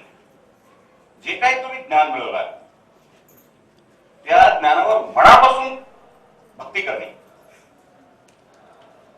हे जर तुम्ही केलं म्हणजे तुम्ही शिकताय, त्याच्यावर भक्तिपूर्वक काम म्हणजे प्रेरणापूर्वक काम, मन लावून काम, ते म्हणजे भक्ती. हे जर केलं तर माणसाचं विवेक जागा होतो. म्हणतात विवेक म्हणजे त्याला कळायला लागतं की आता हे कशासाठी मला करायचंय. स्पर्धात्मक परीक्षा द्यायच्या आहेत तर कशासाठी करायच्या आहेत, किंवा शेतकऱ्यांसाठी काम करायचं तर मला कशासाठी करायचं आहे, युवकांसाठी करायचे काम तर मला कशासाठी करायचं आहे. विवेक जागा होतो त्याचा भक्तीमुळे. त्याच्यानंतर वैराग्य प्राप्त होतो. वैराग्याचं खूप लोकांना असं वाटतंय का वैराग्य म्हणजे भगवे कपडे घालायचे आणि जायचं हिमालयामध्ये जप तप अनुष्ठान करायचं. नो, ते नाहीये. वैराग्य म्हणजे 2 वेळेला जेवायला असलं चालतंय, गोडधोड असेल उत्तम, नसेल चटणी भाकर असेल तर आणखी उत्तम. हे जेव्हा आपल्याला वाटायला लागेल, आता एसी हॉलमध्ये यांनी कार्यक्रम केलाय, खूप उत्तम. बाहेर पेंडॉलमध्ये अजून उत्तम. बाहेर शेतामध्ये केला तरी काही फरक पडत नाही. असं जेव्हा आपल्याला वाटायला लागतं तेव्हा तुमच्यामध्ये वैराग्य प्रवृत्ती आलेली आहे असं समजायचं. आणि हे अध्यात्माची जर शेवटची पायरी काय आहे तर आत्मसाक्षात्कार. आत्मसाक्षात्कार म्हणजे काय तर मी कोण आहे, मी कुठून आलो, मी काय करतो आहे आणि मला भविष्यामध्ये काय करायचं आहे. हे जेव्हा माणसाला कळायला लागतं तेव्हा आपल्यातला आत्मसाक्षात्कार आपल्याला झाला असं आपण समजायचं. आणि म्हणून हे आज कशाला तुम्ही जे निवडलेले लोक आहेत ते सगळे आत्मसाक्षात्कार झाले लोक आहेत असं मी मानतो. काय आवाज तुमच्यासाठी?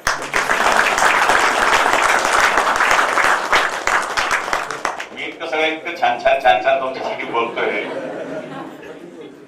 आणि तुम्ही फक्त ऐकून घेता. माझं ते करायचं आहे ती सोपी गोष्ट नाही.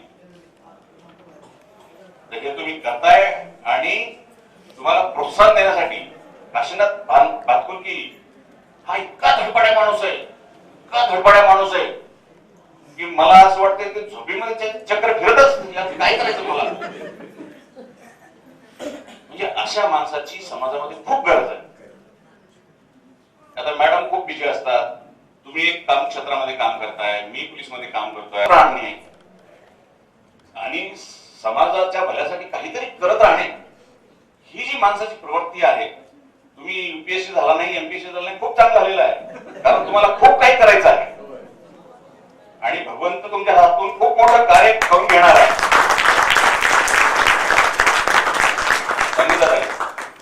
तर काहीतरी तुमच्या हातून चांगलं घडणार आहे हे निश्चित मी या निमित्ताने तुम्हाला सांगू इच्छितो. आणि जाधव साहेब आहेत तुमच्या पाठीमागे, अशा अनेक लोक तुम्हाला मदत करतील, तुम्ही फिकर करू नका.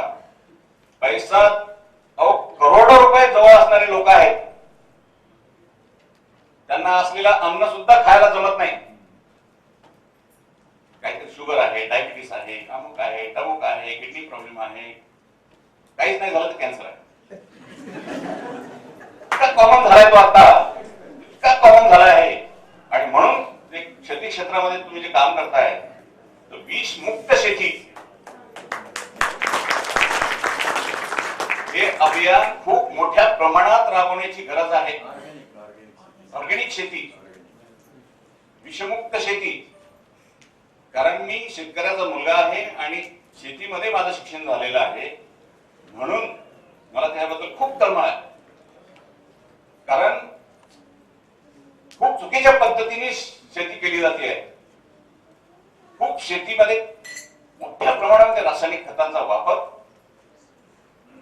त्यानंतर इन्सेक्टिसाइडचा वापर, आणि त्याच्यामुळे आपण जे काही खातो आहे ते अन्नच मुळे विषयुक्त अन्न आपण खातो आहे आणि त्याच्यामुळे खूप रोगराई वाढली आहे.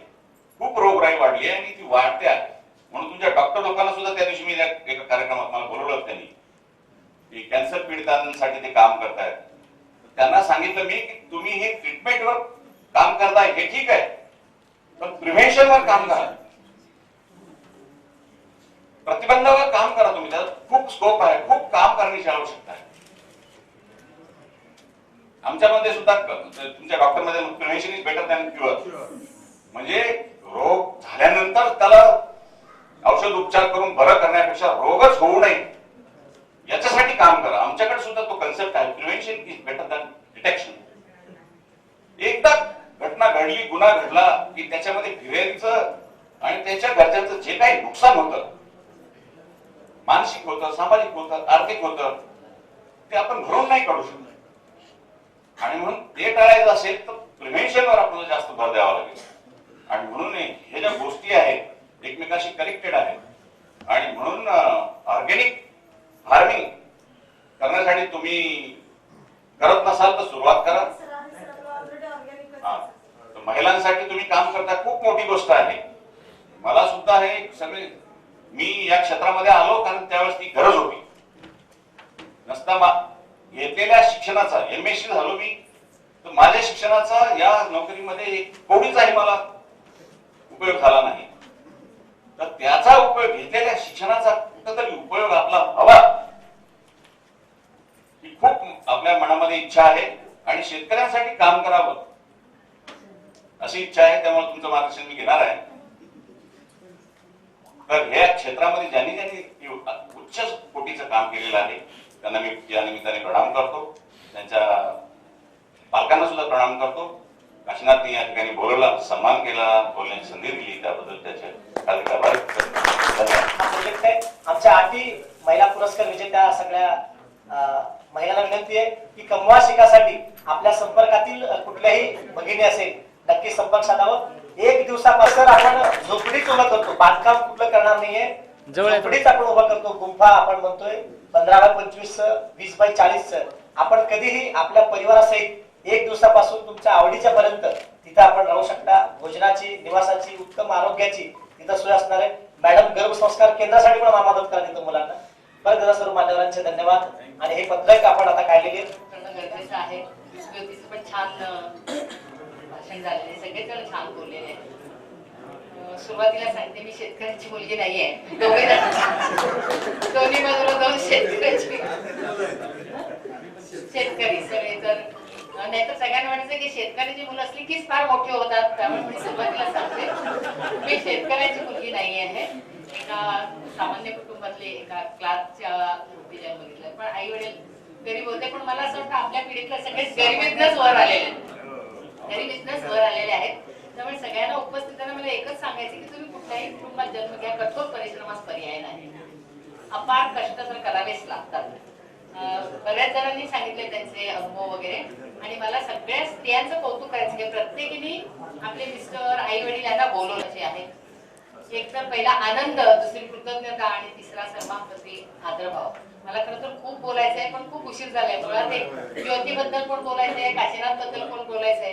कारण ज्योतीला खरोखरच ती म्हणाली मगाशी त्याप्रमाणे तिच्या पत्र्याच्या शेडमधल्या घरामध्ये मी गेलेली आहे.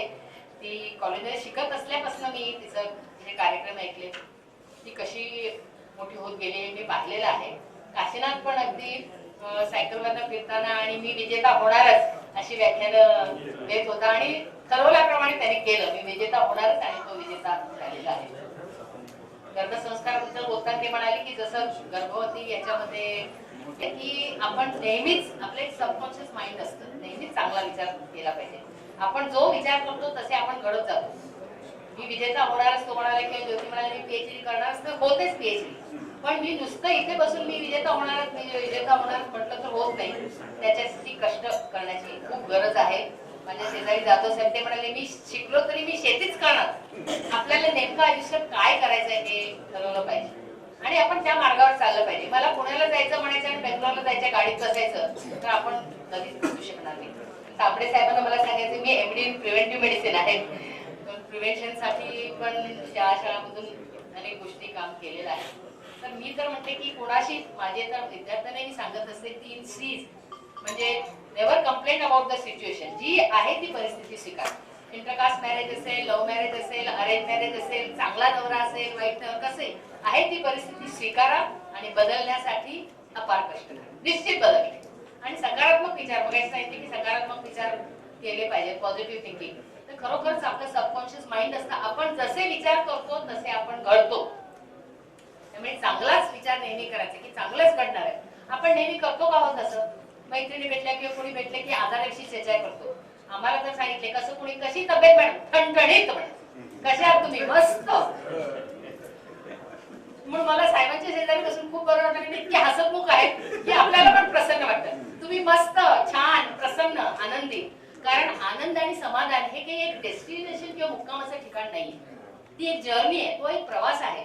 आपला रोजचा क्षण आनंदी व्हायला पाहिजे. आपल्या रोजच्या क्षणी आपल्याला समाधानी वाटलं पाहिजे. इथे बसून सारखं वेळा उशीर होतो उशीर नाही आहे ना मी इथे तर इथे आनंदात राहा किती पण उशीर होऊ दे. जिथे तुम्ही आहात जो क्षण तुम्ही अनुभवता त्याचा तुम्ही आनंद घ्या.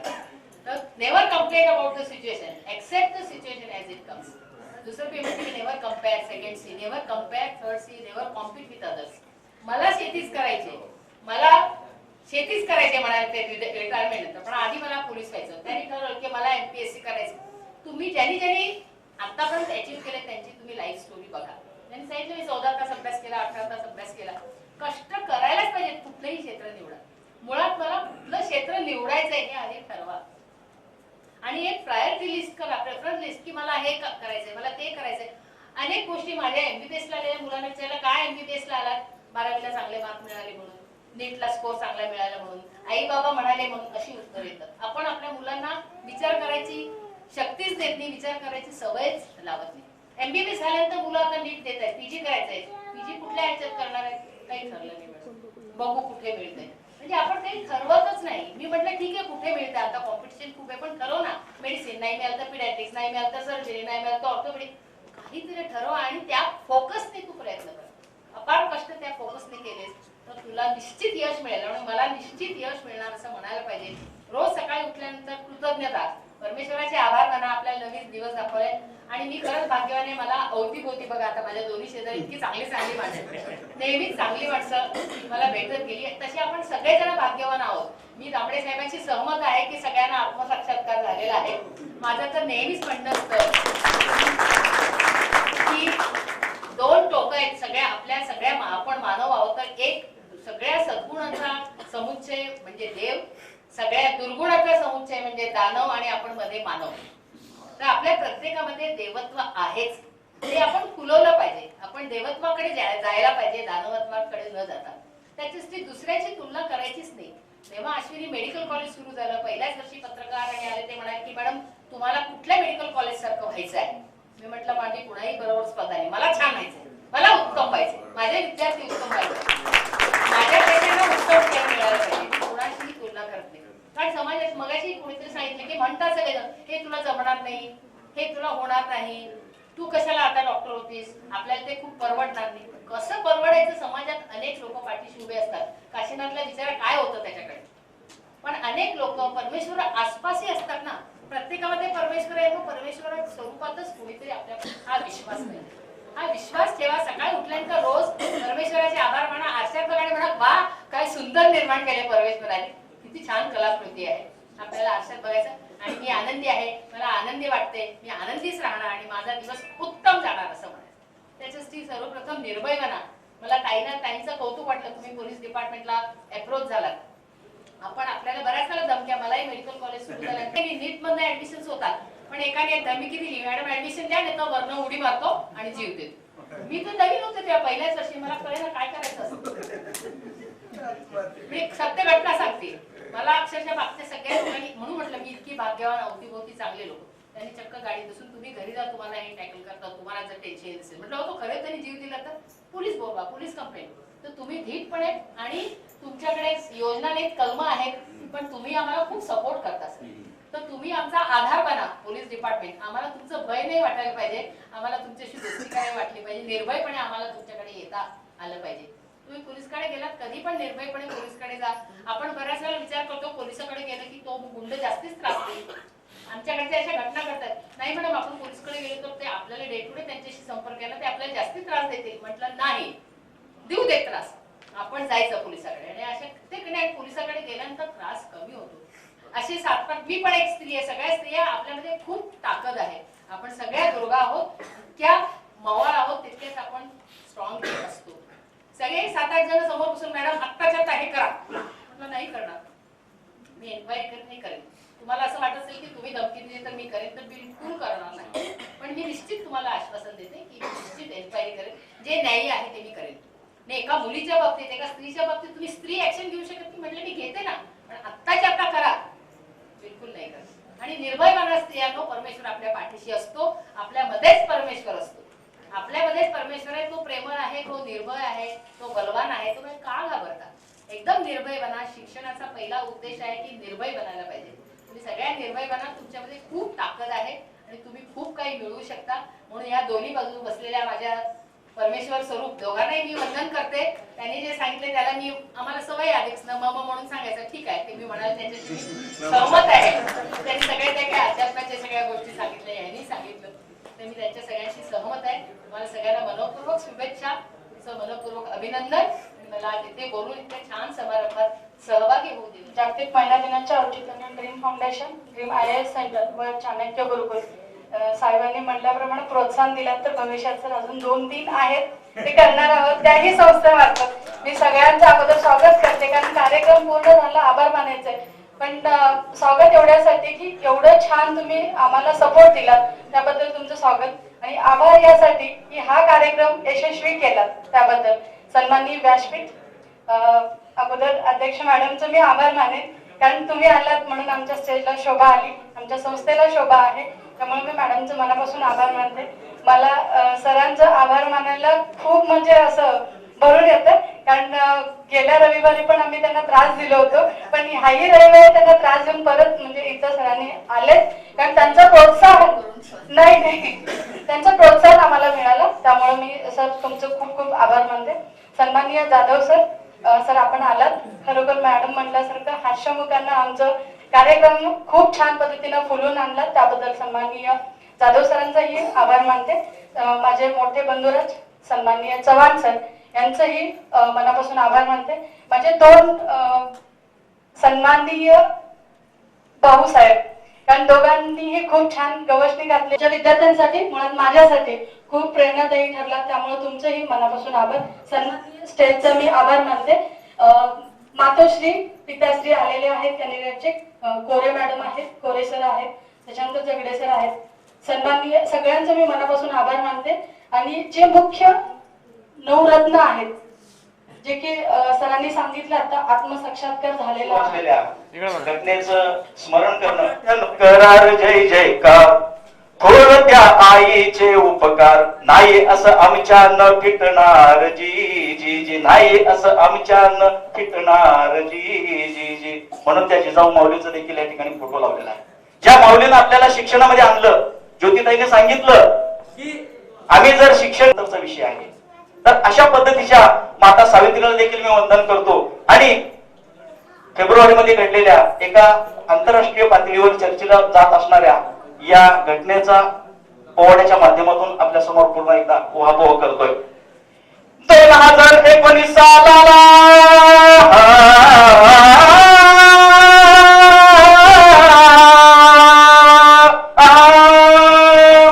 2019 सालाला फेब्रुवारीला 14 तारखेला गुरुवार दिनाला जवानांनी देशप्रेम जागविले. माहित आहे आपल्याला, जवानांनी देशप्रेम जागविले, पुलवामा मध्ये प्राणार्पण केले, पुलवामा मध्ये प्राणार्पण केले जी जी जी, पुलवामा मध्ये प्राणार्पण केले जी जी जी.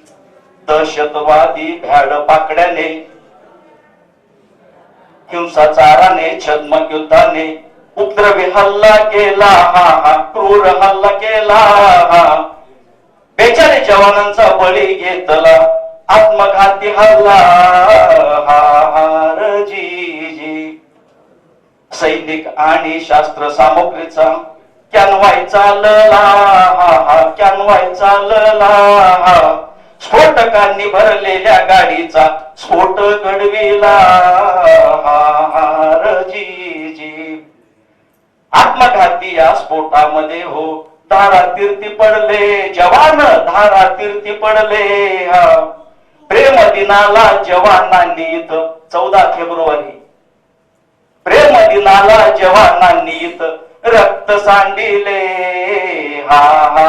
जी संपूर्ण देश शोक सागरात बुडाला प्रेम दिनाला शोक रसाची बरसात होऊ लागली आणि म्हणून जागोजागी जवानांना श्रद्धांजली वाहिली जाऊ लागली पाचच्या छुप्या कारनाम्याची चर्चा होऊ लागली परंतु मंडळी एवढ्यावरच थांबून नाही चालणार आपल्याला हा सगळा इतिहास आपल्याला माहित आहे चर्चा होती आहे सगळं चाललेलं आहे घडत आहे परंतु आपल्या समोर काय आता उद्देश असले पाहिजेत उकडी तोफांचा करूया हल्ला सर्जिकल स्ट्राईक पर्याय खुल्ला घडल्यात बऱ्यापैकी गोष्टी हेलिकॉप्टर गगनशीप हल्ला दहशतवाद्यांचा उडवू किल्ला दहशतवाद्यांचा उडवू किल्ला काश्मीरात दबा धरून असलेल्या एजंटाचा बंदोबस्त करूया आणि फुटीरवाद्यांचे मनसुबे आता चला करू उद्ध्वस्त फुटीरवाद्यांचे मनसुबे आता चला करू उद्ध्वस्त हिंसाचार आणि दहशतवादाची पाळंमुळं उखडूया सीमारेषेच्या रक्षक वीरांना चला निरोप धाडूया सीमारेषेवर लढणाऱ्या जवानांना आपल्याला निरोप धाडायचा आहे की आम्ही तुमच्या समोर आहोत आम्ही तुमच्या सोबत आहोत आणि तुम्ही सीमेचं रक्षण करा अंतर्गत वादांचं रक्षण करायची आम्ही जबाबदारी घेतो दाभडे साहेब अंतर्गत किती वाद आहेत आणि म्हणून अंतर्गत वाद जे आहेत भावाभावातले असतील घराघरातले असतील गल्लीबोळातले असतील ते मिटवायचे आहेत तर ही आपली खरी देश सेवा असणार आहे मग आपली मुलं शिकणार आहेत मुलांना शिक्षणासारखं संयम आणि शांततेचं वातावरण जे आम्हाला पूर्वी मिळालं दोन्ही मान्यवरांनी सांगितलं आम्ही शेतकऱ्याची मुलं आहोत परंतु आई वडील नात्यातली माणसं मुलगा शिकला की कौतुक करायचे कौतुकाची थाप आता 90% 95% घेतलेल्या मुलांच्या अंगावरती पाठीवरती पडत नाही शोकांतिक आहे आणि म्हणून जे एकमेकांमध्ये जे धुसफूस आहे ते देखील आपल्या आपल्यातलं सीमा युद्धच आहे म्हणून देशावर जाणाऱ्या जवाना इतकंच आपली देखील जबाबदारी वाढत चालणार आहे आणि म्हणून देश करू सुरक्षित बलवान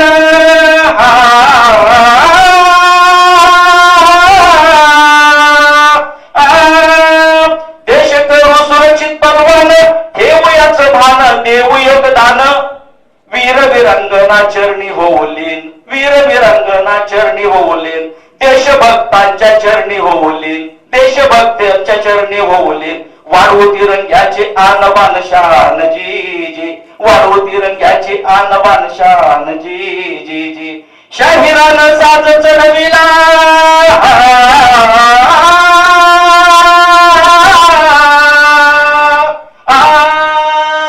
शाहिरानं साज चढविला साज चढविला वाहण्या शाहिरी कला वीर हुतात्म्यांच्या नगरीला मुक्कामी सोलापूरला आपला राष्ट्रभक्त रसिकाला त्रिवार करून या मुजऱ्याला शाहीर खाडे गात पोवाड्याला गातो पोवाड्याला जी जी गातो पोवाड्याला जी जी जी गातो पोवाड्याला जी